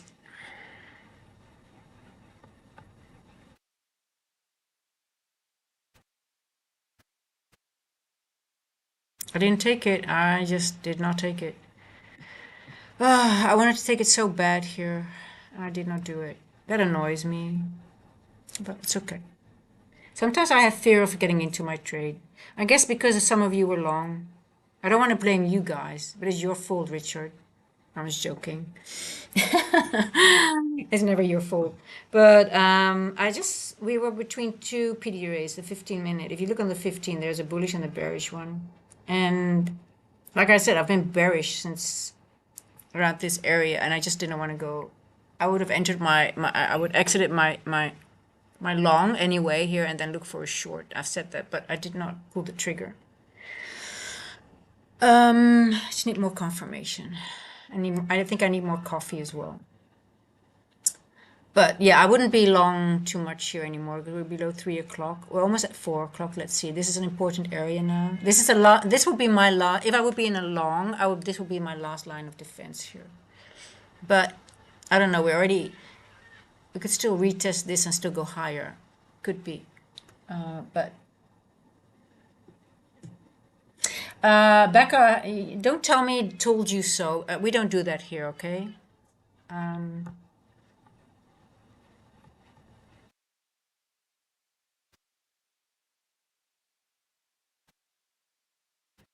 That's very childish. Oh, I told you to watch.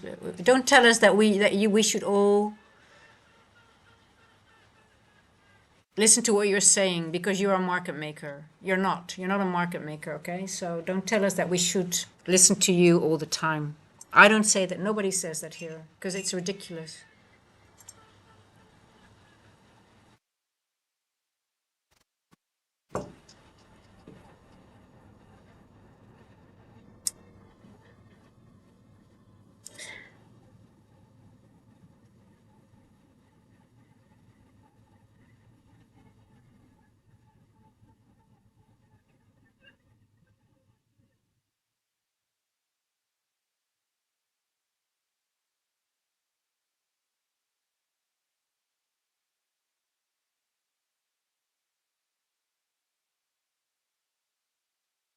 Okay, let's see. 355. We're already in a macro and it's going lower, right? You can see that.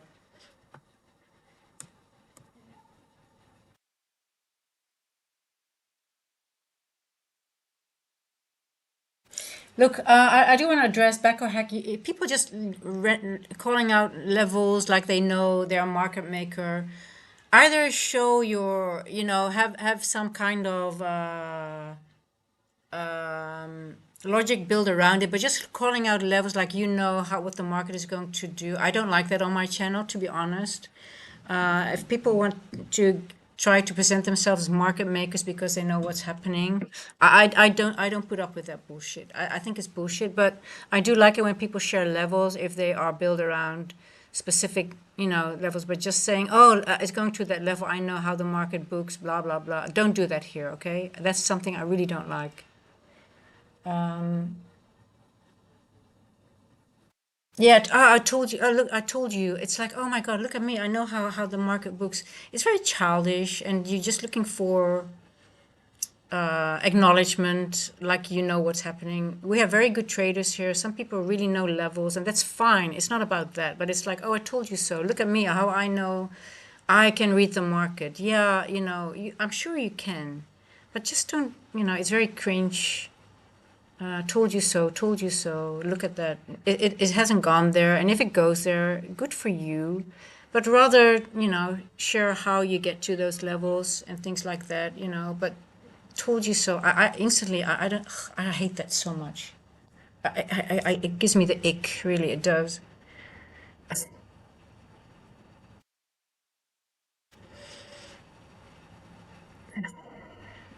And I totally get it. Some people, sometimes if it goes to a level that you are looking for, it gives you confirmation that you know what you're saying. I totally get that.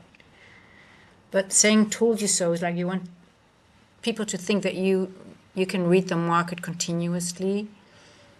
And I don't think none of us can, unless we are making the markets, right?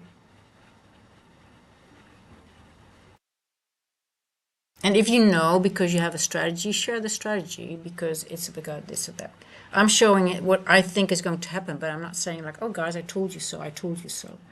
Oh, see, I told you so. It's going to, oh, look, I told you so. It's going to my box. Don't do that. Please don't. That's not the energy I want and we have here. I want my coffee, guys, but I told you so. It was going to be a short, and I was joking. No, I hate it when people are long and I fade them, or I like it when you guys fade me when I'm in a trade. I don't mind that, but I hate to do it when I know that other people are long.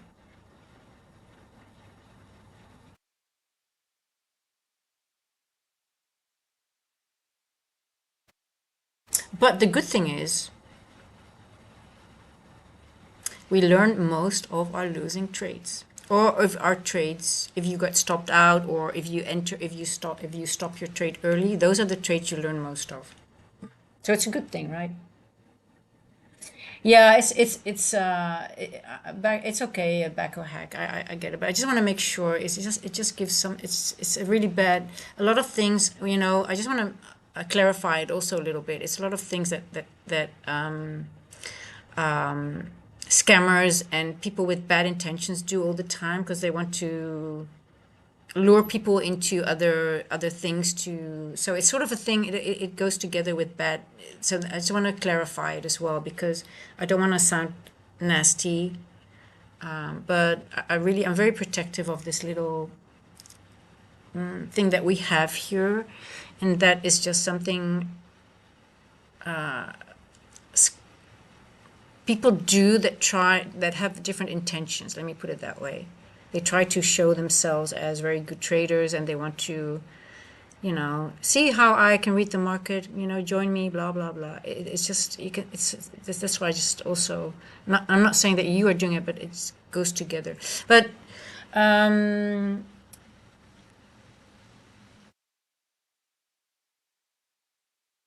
yeah, no, it's I just want to I just want to make sure that it's not personal at all. But as for being honest, but anyway, yeah, I didn't take the short, as you can see, and I'm a little bit upset about that. Even though I would take it on paper, maybe, I didn't listen to my gut. I said I wanted it so bad here, but I did not do it. I wasn't sure, 100%. Um,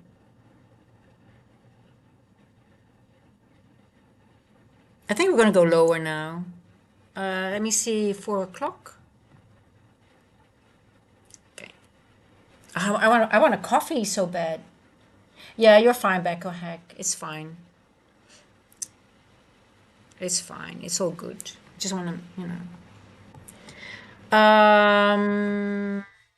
Man. Let's see if we can get a little spike up.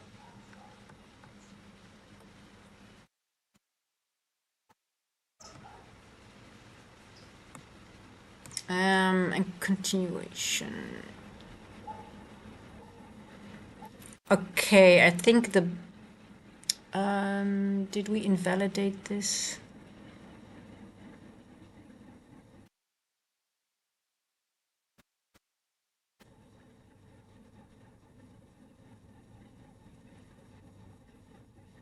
Five, 3, 9.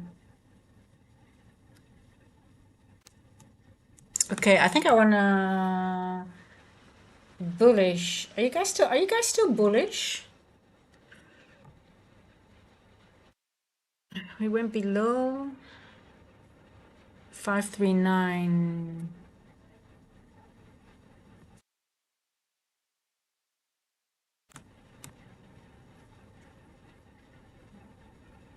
I want to enter a short.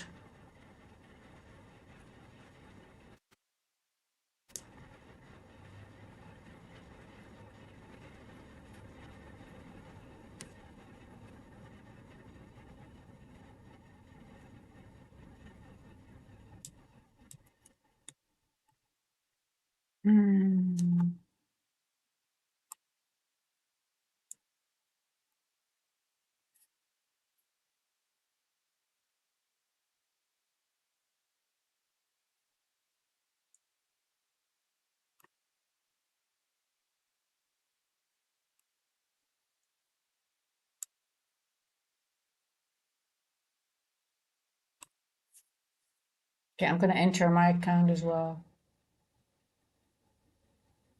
Oh fuck, it's not open. What's going on?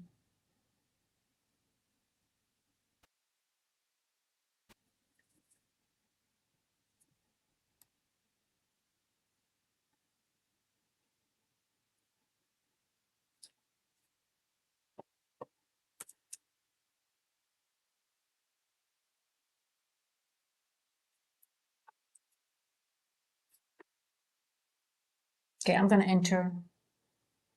Ah, fuck's sake. Why? I haven't opened up my account yet. Hey, why are you doing this to me?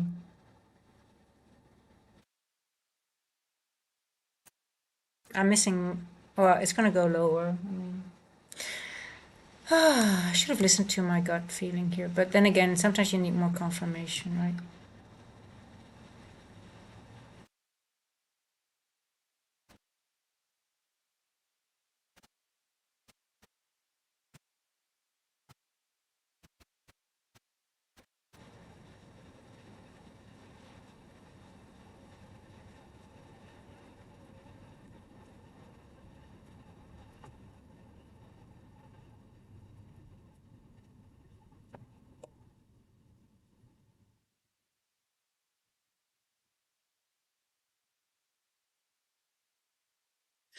Okay, I just want to see if my TP is.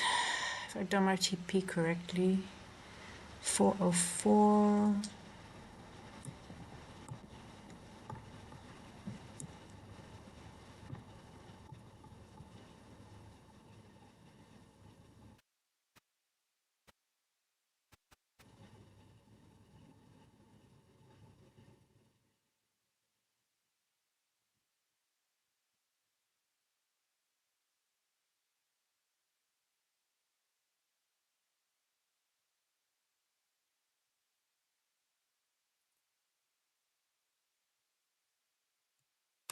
Mm-hmm.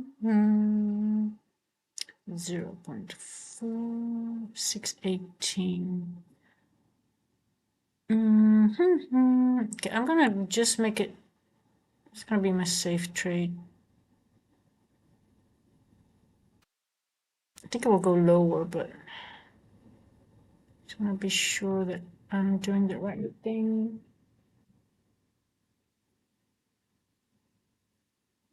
Mm,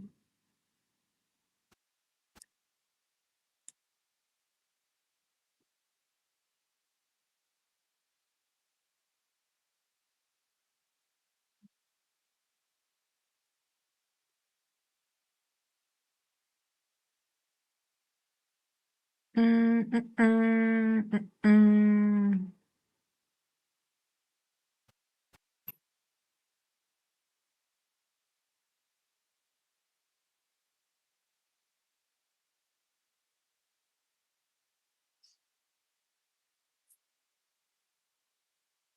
Yeah, I should have taken it higher, but I did not do it, so that's okay. Um,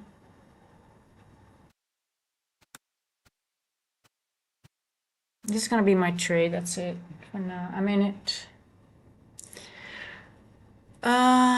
666.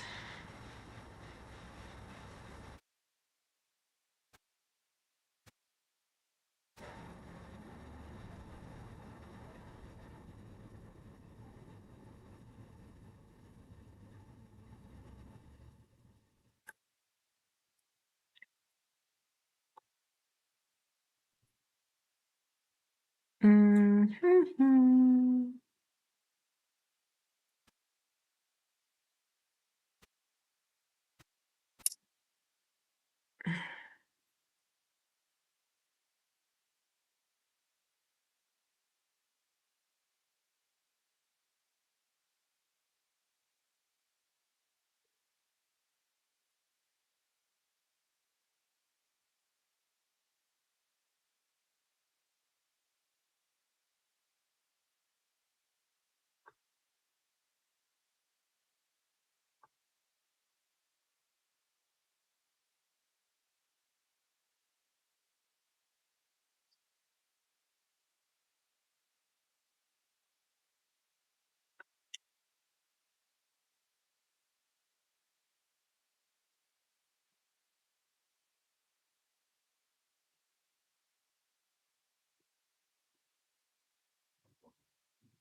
Pa-da-pa-pam-pam. And we're stuck in consolidation again.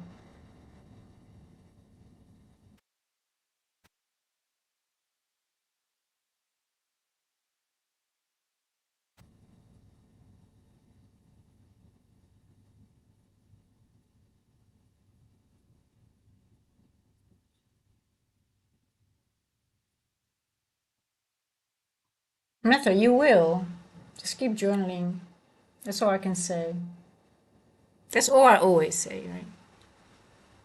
I don't like this price action now.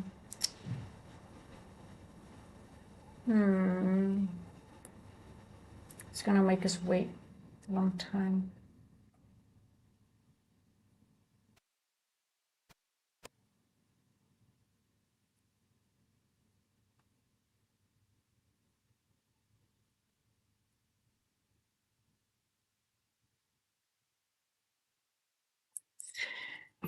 Now the question is, will price go higher again later today or not?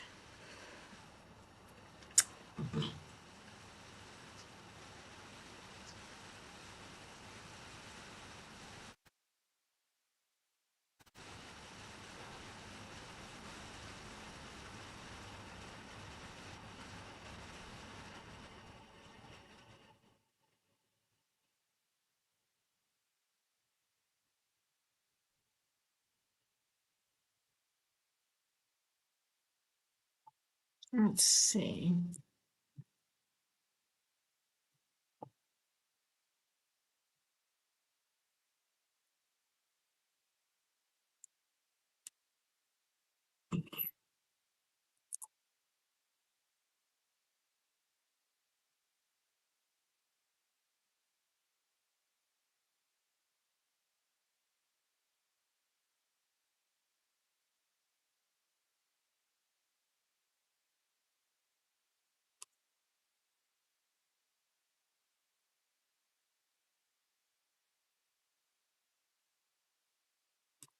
Okay, I'm stopped out.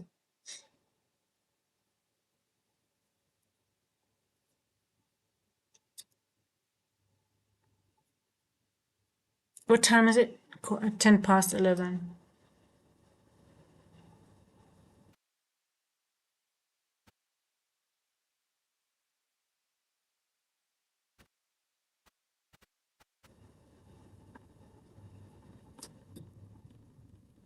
Hey, stop it.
Still not touching.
I'm not touching the long. I'm not interested in the long from here.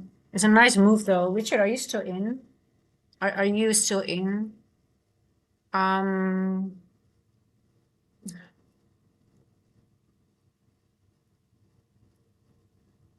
I just don't like it.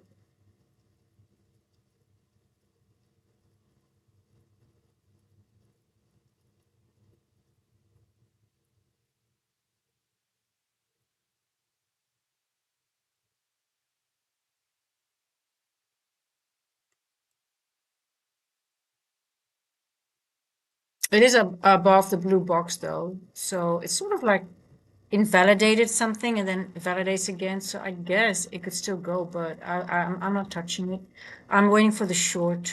I like what it's doing. I think we have a lot of levels here. Um,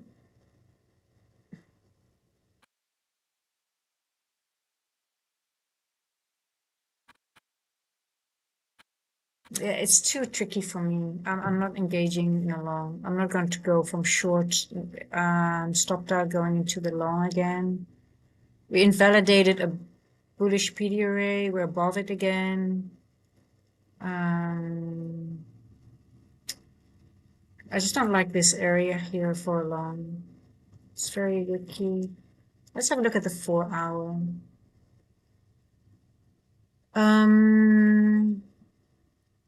It doesn't scream long to me. You know, this doesn't, I just don't see it long. We did go into here. We could go into here, but then again, we could reject in the wick, which we did. It's not very, just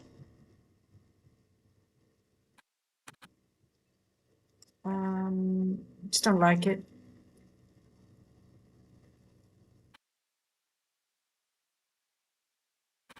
See, we have not even gone into the wick here. I would like it more for long if we do reject in a wick here. That would be nice. But most likely we're going to reject in this wick here. Somewhere. Yeah, I'm not sure if it wants to go above here now. I'm just good, but I'm not taking it. I'm just letting it go without me. This is low probability for me, even though it's moving. We just literally disrespected a bullish PD array.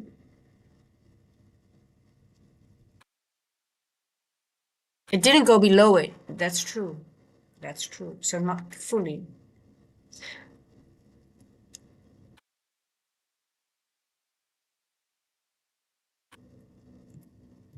Let's see. Point here. Very tricky. What's the midpoint? 716. Still 20 points to go. Midpoint here.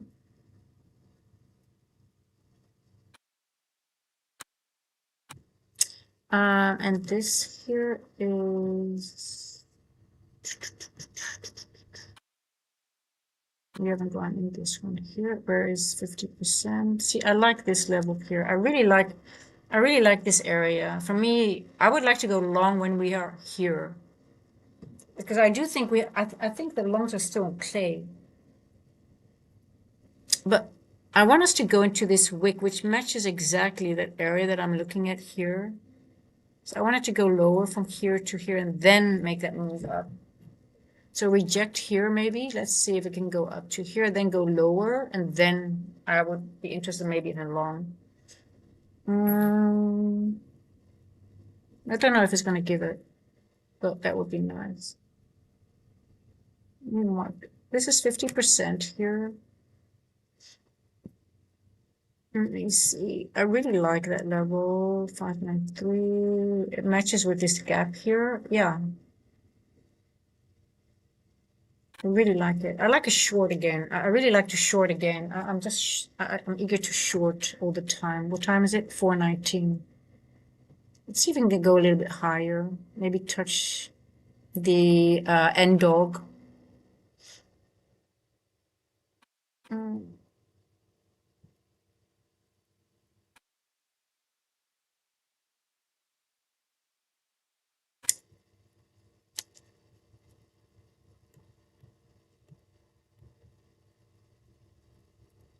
What time is it? 4:20.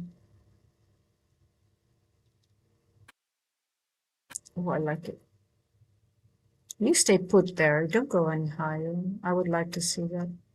4:20. Nasty. Difficult to read. For me, it's difficult to read. Um,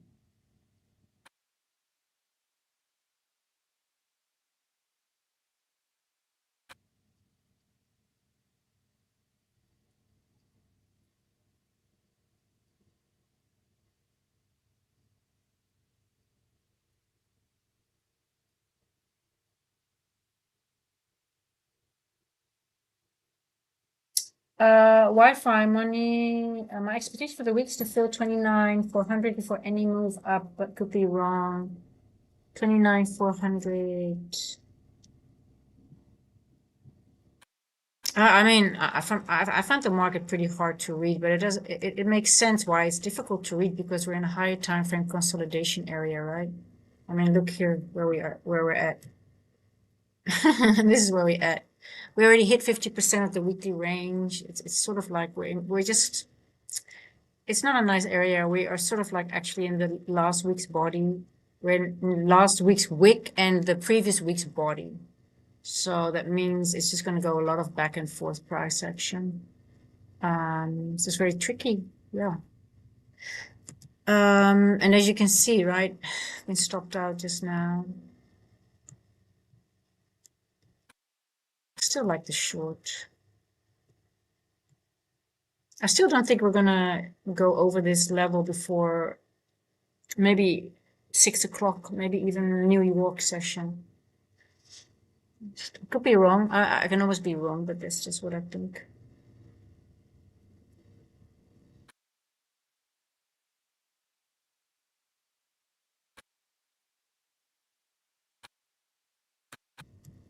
Okay, let's see. I want to see.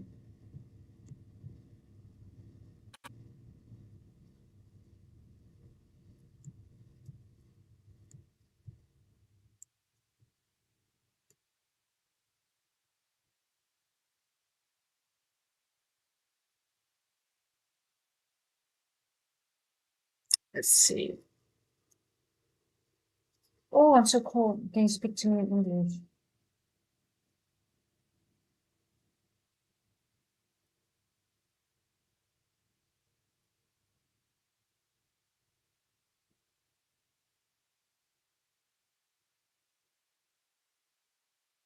Yeah, so backer hack is just going over a market maker model. It's the stages of a market maker model. Backer hack, I don't think many people are maybe don't know the market maker model on the first stage of accumulation, second stage, and then if there's a third stage. It's a little bit advanced, I think, for most.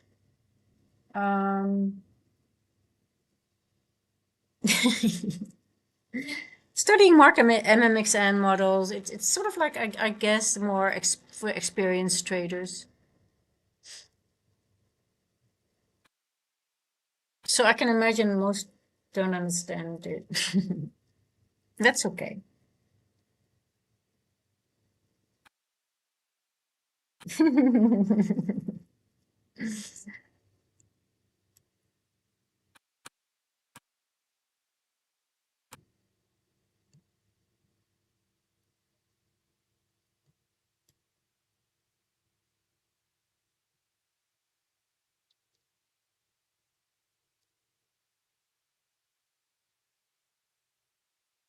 Oh, it's cold.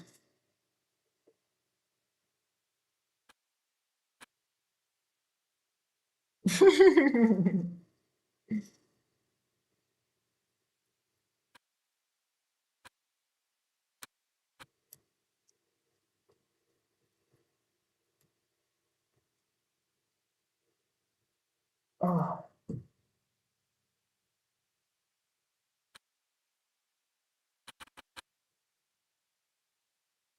Okay, we're almost back at the end, event horizon at the end of, let's see.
Well, the question is, talking about market maker models, is on what time frame are we looking at? Because every time frame can show you something different. Okay, so let's talk about market maker models. On the 15-minute, one could argue that we made the low already and went back into original consolidation, right? So,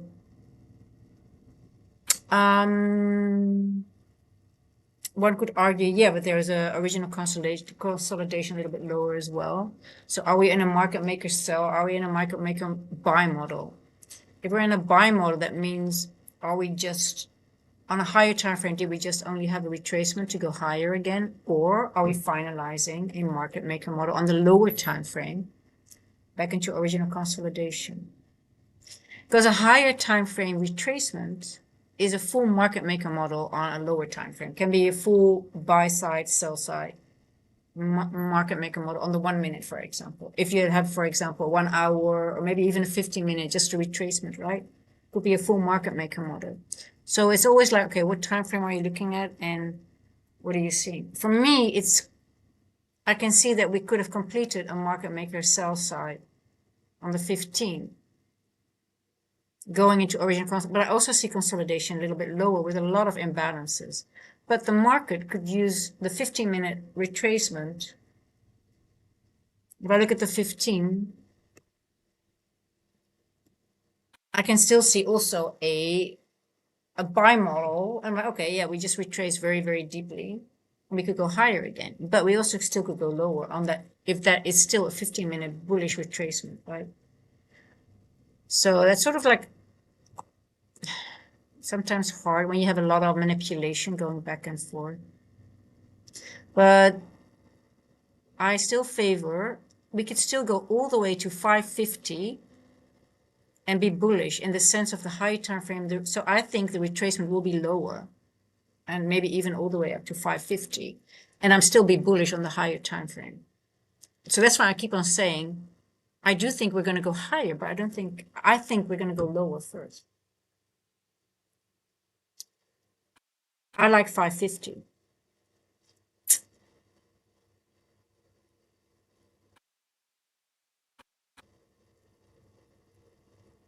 Did we already tap at the 550? Let me see. Did I make a mistake?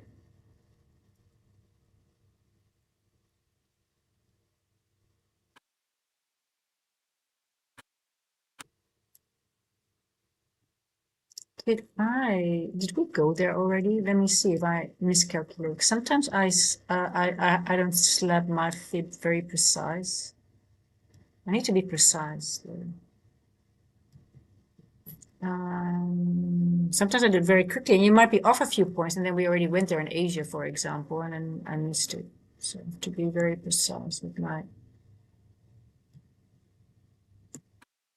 Just need to be sure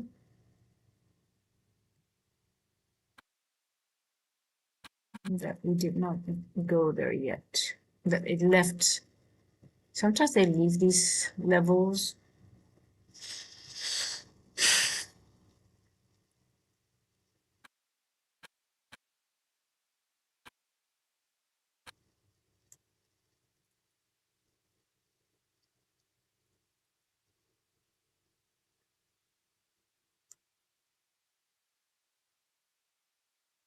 Five, 5, 8.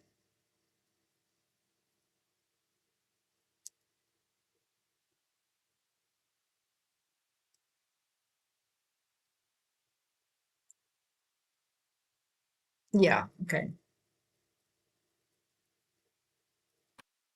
It's all these small little signatures that's just like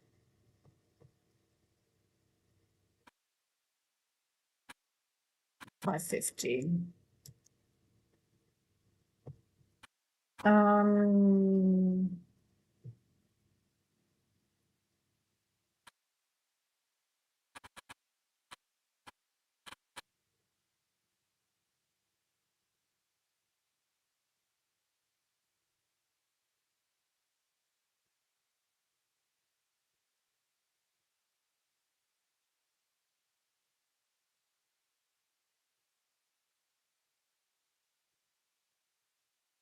Becco Heck, I like that you're using time a lot. I can see that you're using time.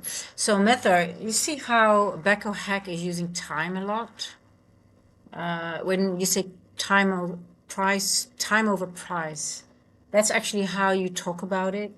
But most of us don't do that. So, but I like it because um, I can see Becco Heck is using time a lot, and I like that. I can see exactly what he's doing, and I like it because it's exactly also how I'm going at it. Back on Hack, I can see you implemented time, and every time if I have a student, I tell them all the time, mark time, time, time. See what happens, especially when you use PD arrays. See what happens at specific time. It's far more important than focusing on the PD. The PD arrays are secondary. The time is more important. But yeah, you are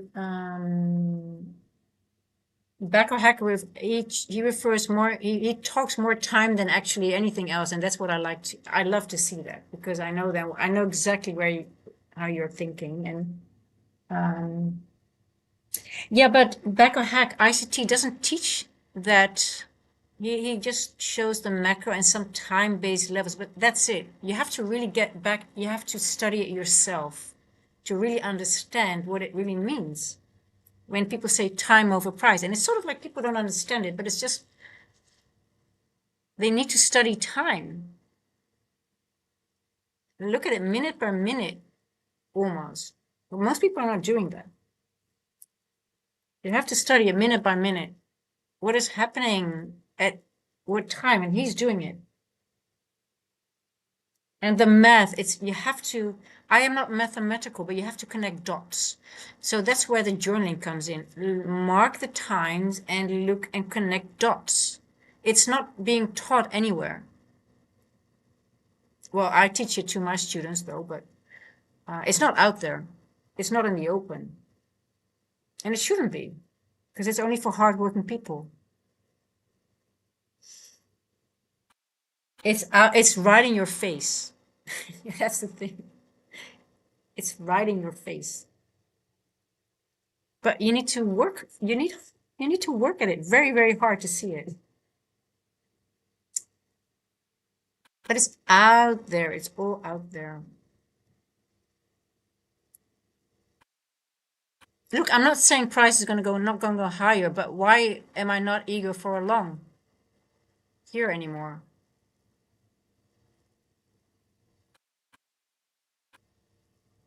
It's time-based. Time told me.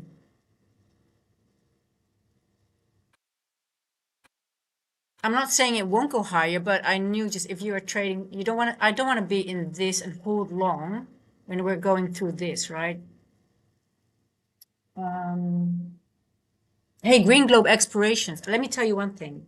I'm very bad at math, but if you have to have an analytical brain, but then if not, if you don't have an analytical brain, repetition will help you.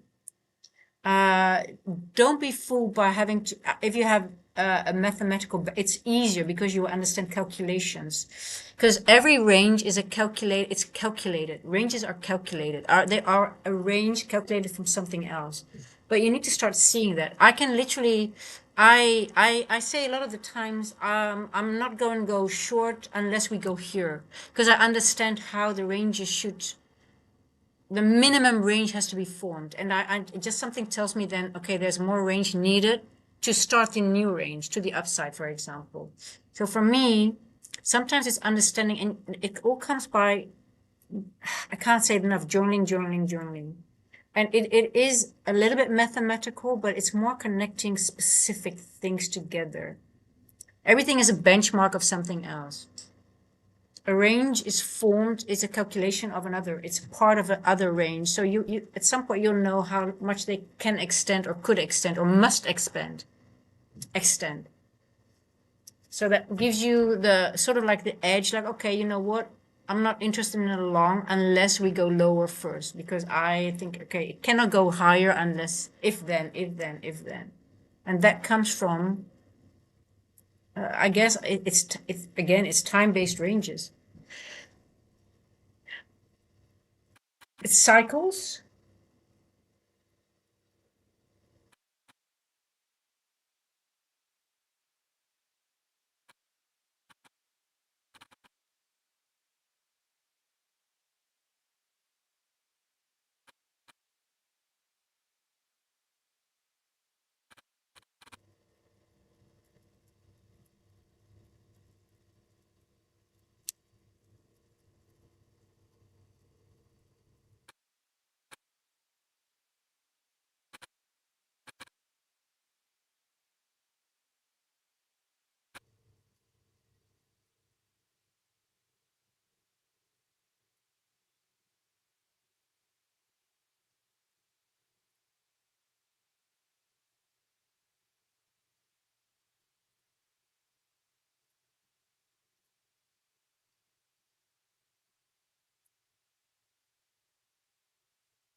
Yeah.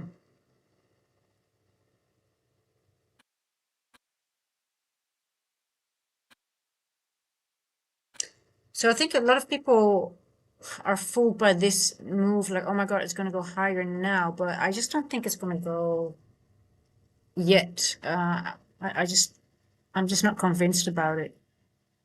Um,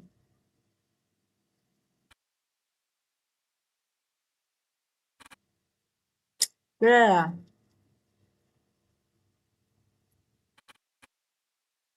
I guess we're just going to consolidate again a little bit, guys. Um,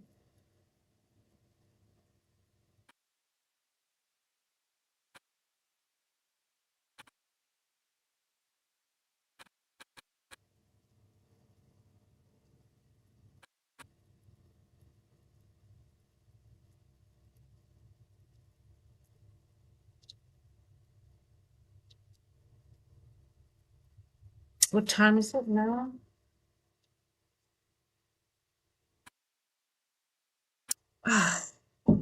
Consolidation. Mm,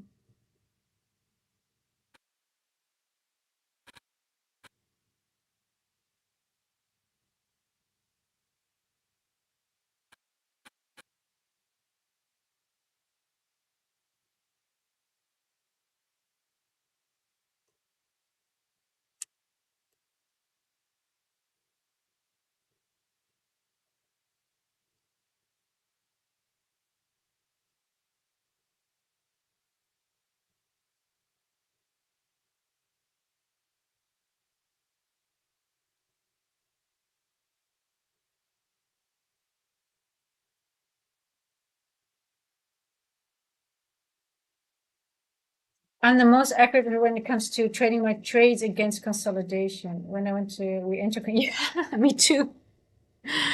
Me too sometimes. But actually, it's not too bad. You know, after accumulation comes the manipulation, then distribution, right? Um,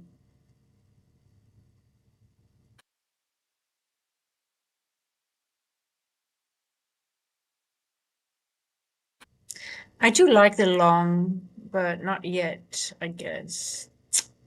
I don't know.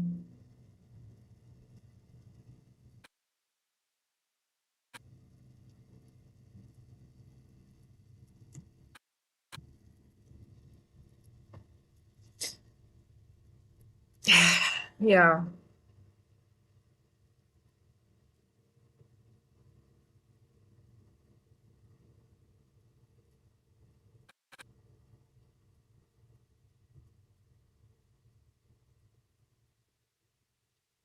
It's also, you know, when I have the same method when I don't take my trade on the moment I want it, and then I get in late, then it's always consolidating, always. Like I wanted to get high, I wanted to get in that trade, right? I said, oh, I want to go in a short, I want to get a short. I didn't take it. The moment I enter, it's the wrong time. Yeah, story. So,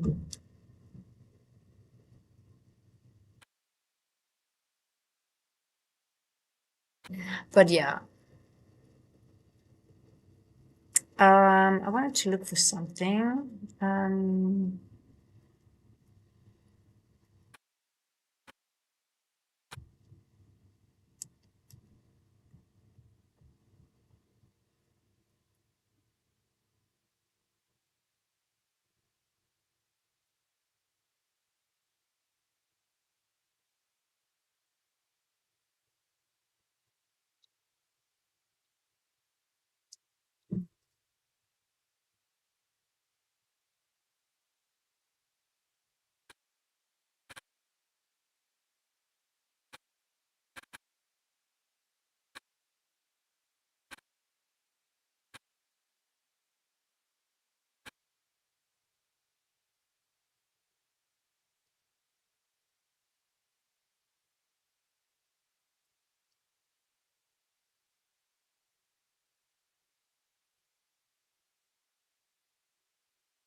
Yeah, I'm just not interested in this price action anymore. I think we're gonna have this for a while.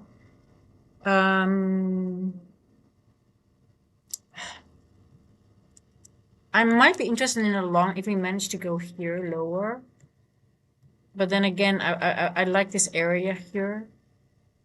Um, but I still also want to reassess once it gets there if it's really ready to go lower, to go higher. Because I did have a lower TP. Um, but yeah, I'm definitely not interested in a long for now. For now, I'm just saying for now. Because I do believe the London high is in, meaning it's in for up to after 3:30 for a couple of hours. This high, I'm talking about the high. But let's see, it's almost 5 o'clock. Let's see what it wants to do at 5. Um,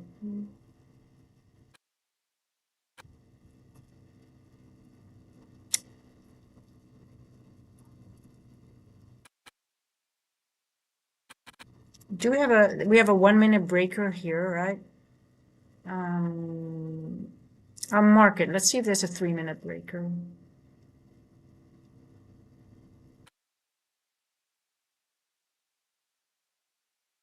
A very small one. So, you know, when you don't see one, I mean, that looks, there's not really a 5 or 3-minute breaker. I know there's not on the 5-minute. I know that already. It's here. You can use this one, but use the 5-minute one.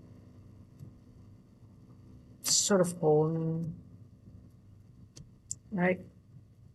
We're not going any higher at the moment. Now, it doesn't mean it can start disrespecting this, right? But for the time being, it's holding.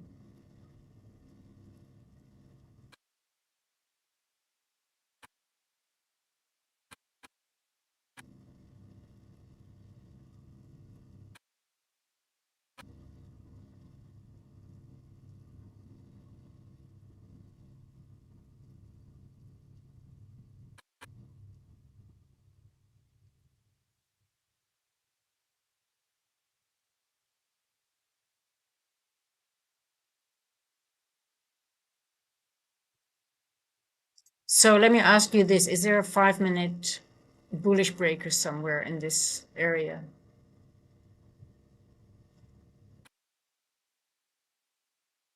So we found a 5-minute bearish breaker.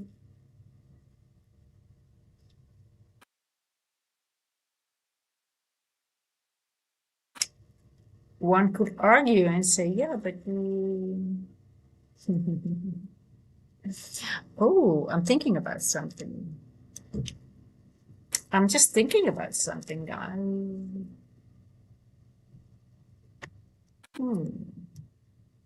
Just thinking about something.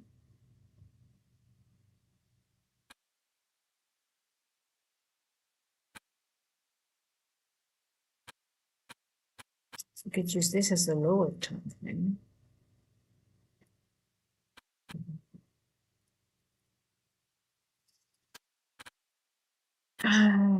Time. No, not really.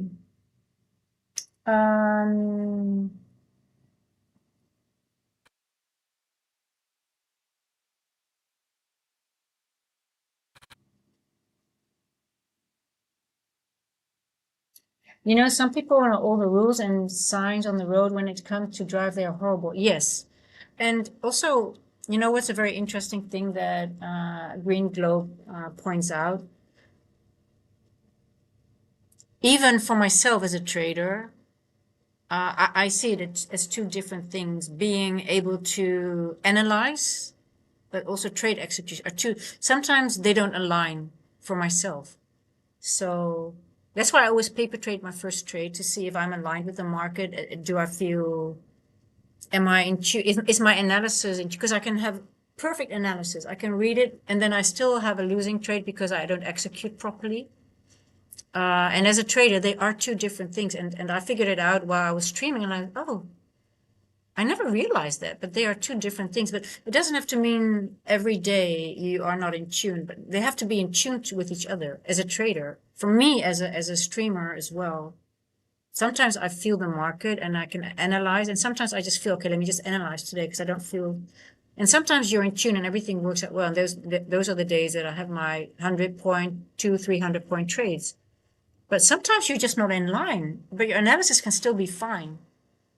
So it's such an interesting thing that I never realized before. And it also depends on it's like they have to be in tune. Same with golf. And if you're a surfer, you have to ride that wave exactly. You have to enter that wave on that specific. There was just maybe a very small window of entry, you know, if you surf. And it's the same thing. You have to be fast in your brain to have and understand what you're looking for and combine these things for your proper trade. And sometimes I'm not in tune. I can analyze perfectly well and I know my levels, but I just don't feel in tune. And it happens. And the moment I start realizing that they're two different things and acknowledge it, that was sort of like a very a relief to me. And then I'll say, okay, today I'll paper trade or I'll just tape read today. Because I know I'm off. My analysis is right, but my execution is off. Which is a thing, guys. There are two different things, really. So you also have to, that's also another layer of things that we have to deal with as traders. So, but yeah, talking about driving license. Man, I've got tomorrow. Okay, so tomorrow, I won't do a London stream because I'm going to drive again to the test drive thing to book a date. I have to do it there. They don't do it online. I have to do it there. Then I have to go, it's a drive. I don't know how long it's going to take.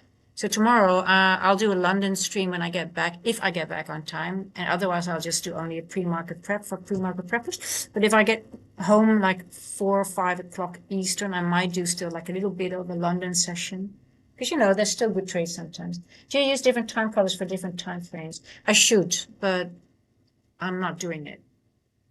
But I do have a lot of tabs with different things open with some calculations and some different stuff. But I'm not very, I teach my students to be very organized, but I'm not so organized myself sometimes. But I'm very, because I just add things because I know what I'm looking for. But I try to have like the N-Walk and N-Dog the same color everywhere, right? Yeah. But I need to keep my charts clean. That's important. But it's something my brain works well in chaos. So also on my desk was always full, but for some reason I just work well that way. But I know it's like, oh my God, how do you find things? But if you clean up my desk, I can't find anything. So some people work better in chaos, but it's not, it's just,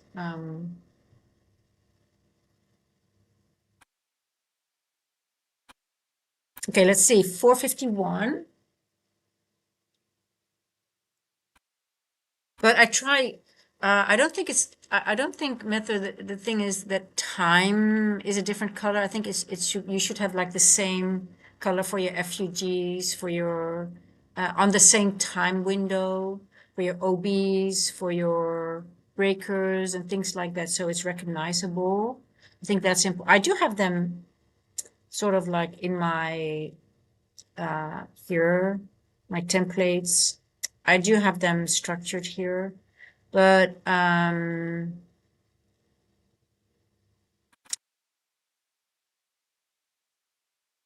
I try to, but sometimes I do manually. I like to do things. I do understand when ICT says manually, because it helps you remember things. So because you only need a few that are important, right? It's like if you have indicators that mark everything, you don't know which one is important. But I try to do more things manually now because it just helps me more to remember the levels. But then I forget the colors. So it's sort of like I want to get more. I'm going to make a list for myself, like the colors that I'm going to use for everything. It's going to be the same. I guess I need the chaos a little bit, but I guess it's always better to be structured. But if I have chaos, my trading is rule based, so that's sort of like went against my brain. So I had to rewire my brain. Oh, I want to talk about the time element as well. Talking about time. So I wanted to move away from Europe, from the rat race, because my life was about, I had a corporate job, blah, blah, blah. And I wanted to move to a country. And talking about time, well, you guys in Germany and Europe, everything is well organized, everything is on time, and we're used to be very productive. If we have a job, we work, everything needs to. So for me, it was when I'm going to this driving things and I have to wait a long time because things are not as well structured, I always remember, like, why did you move here? Because you wanted to get out of the rat race, and getting out of the rat race means you have to submit to time. So if I do these things like with my driving license, it takes time, but it's actually what I chose to do. But then again, I get like, oh my God, it takes so much time. I'm like, yeah, but that's what you wanted. You want to get out of the, so things are less organized. You maybe need to drive back 4 or 5 times instead of one time. So again, it's that overproductive brain that is talking to me that I don't like it. But then again, I think about myself, yeah, but you wanted this life. You wanted a less organized life. You wanted you want to get out of the rat race that comes with a price. So I have to submit to time and wait sometimes for a long time just to pay $3. I have to wait 3 hours sometimes. I waited 3 hours just to pay $3 to finalize the process. And I always try to remind myself if I get irritated by it. Yeah, because we want to have things done fast because we're used to it in Europe, right? Everything needs to be done fast and we're very productive and we work in a fast pace. But I wanted to get away from that.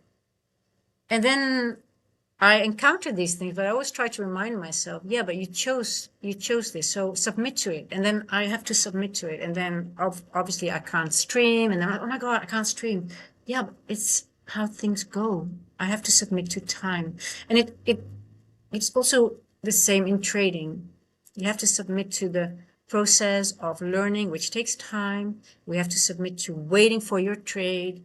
You have to submit to time. Everything comes back to the same thing. And I was actually thinking about that while I was driving. I think, oh, I want to use that talk about that on stream, like how that all falls into place with everything, right?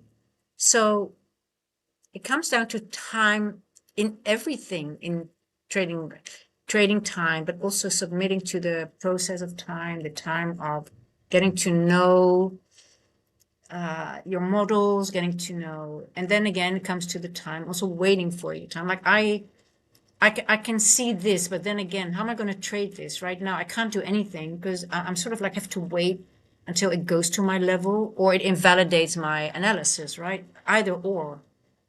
And it's annoying sometimes, but I'm okay that I already told myself, no, this is not you're not going to trade this, even though I missed the short because it still was a good short. But then again, I was just not sure about it. It's 100 points exactly. It should have been more in order for me to really, because I don't want to have the full move. But it actually tells me that we're still not, I think we're still not done to the down, but we'll see. So yeah, so chaos. Yeah, so that's why your name was very appealing to me as well, because I'm like, oh, okay, we probably have the same brain structure. We love chaos. But yeah, so again, here it comes down to time, right? Look, literally, we have been we just made a little bit, we went above and we're back into the range here. We're just back into the range. It is what it is. So I guess the people that said accumulation, 60%. 60% has been right, I think. I think it's more consolidation than anything. Yeah. So 5 o'clock marathon.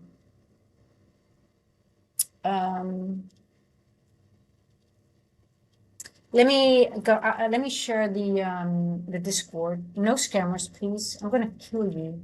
Scammers, you're gonna be banned straight away. I don't.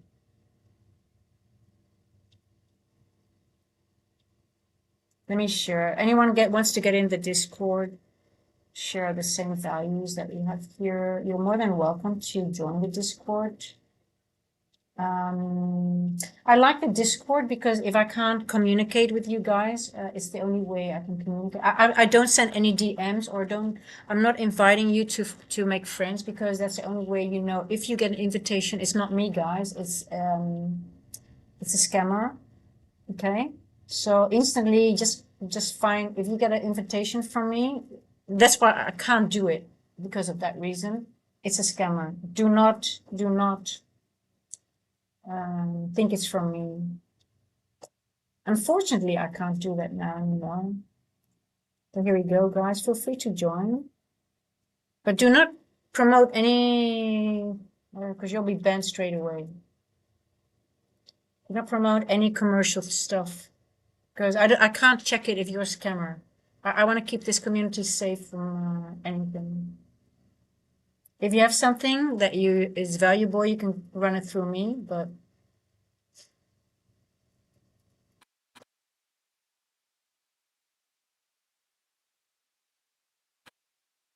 A green globe. I'm not, the driving test is not yet. I just have to book it. It's just, the process is just to book it. Oh, thank you, Green Globe. I know you do. Thank you so much. I love you guys. Um, yeah.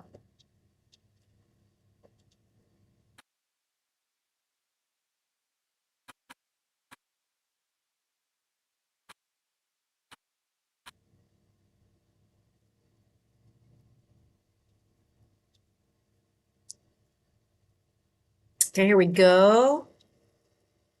5 o'clock. I like the lower levels. Come on, baby.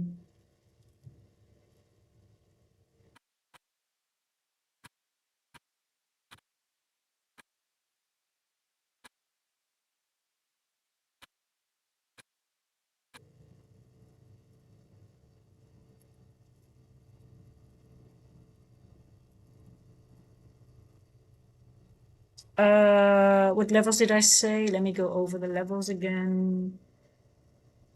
Yeah, I really like 619-ish. And maybe even 565. Um,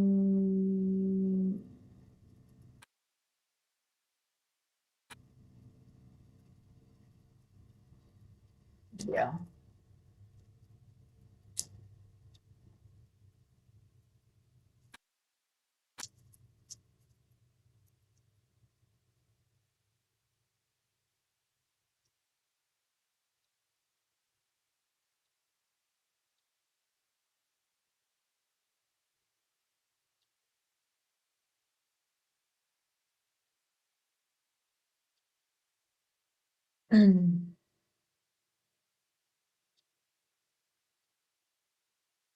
Anyone watching Wimbledon, by the way?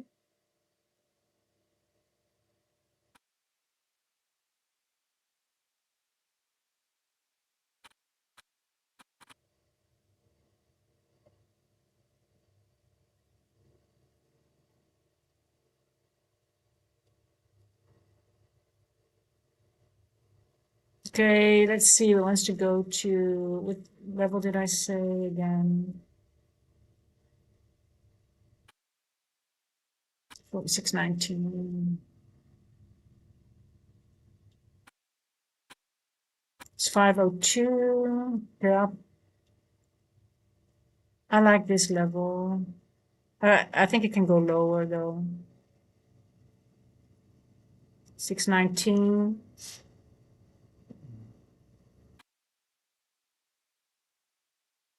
What time is it? 2 o'clock.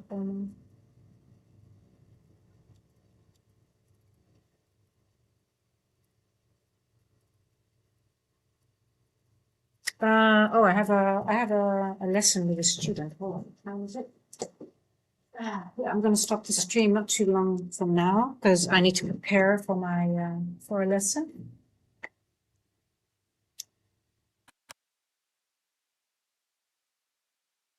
I'm going to see if the 5 o'clock macro will bring us a little bit lower. Finally, I really wanted to see a little bit lower before anything else.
Pum, pum, pum, pum, pum, pum, pum.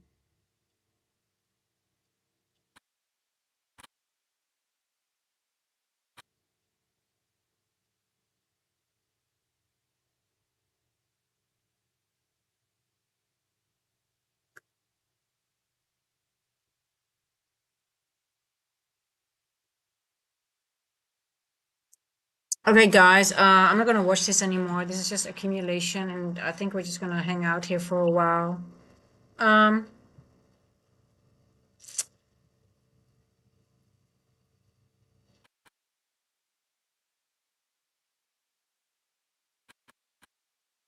just be careful.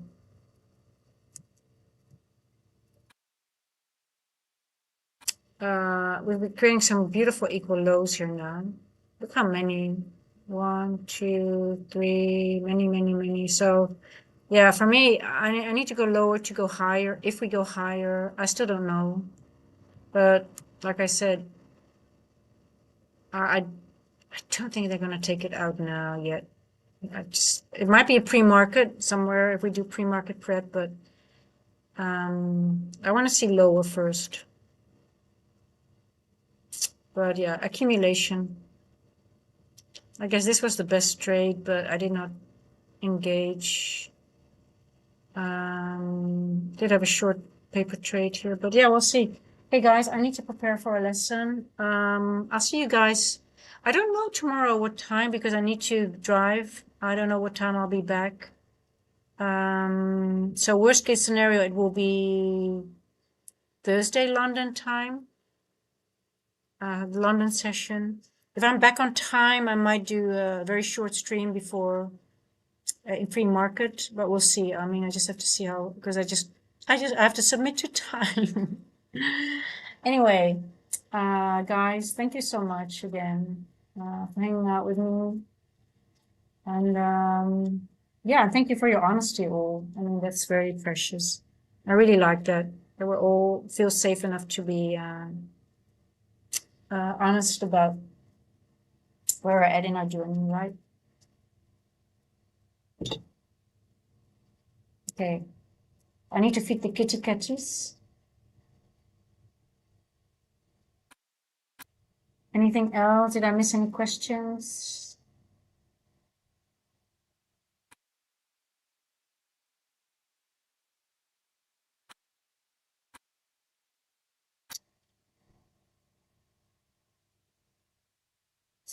Oh,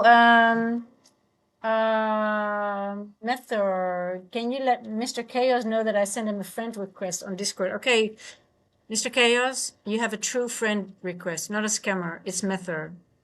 I guess you guys are not being. It's so weird to me that they impersonate me. I mean, US 3786. What do you teach, and are you looking too long here?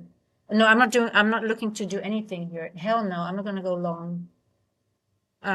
Not yet. I'm not interested in long unless we go lower first. I really want to see lower first, or this area hit and then lower. So I think we're just stuck in consolidation. So I'm not interested in any longs. So no, I'm not interested in any long. We're just creating equal lows, and it might take out short-term liquidity and then go back into the range. Like I said, I don't think I'm interested in a long if I think they're going to take out this high. That's the long, but I think we're not going to do that until we go lower first. So, and if it goes without me, I'm wrong, and then I just have to let it go. But this is not. Yeah, I would not take a long just above when it just created equal lows. It might take out some liquidity here, but I think they're going to leave this for later on. Yeah, that's what I think. But hey, listen, I can always be wrong. But yeah. So see you later, guys. Yeah, I need to. Yeah.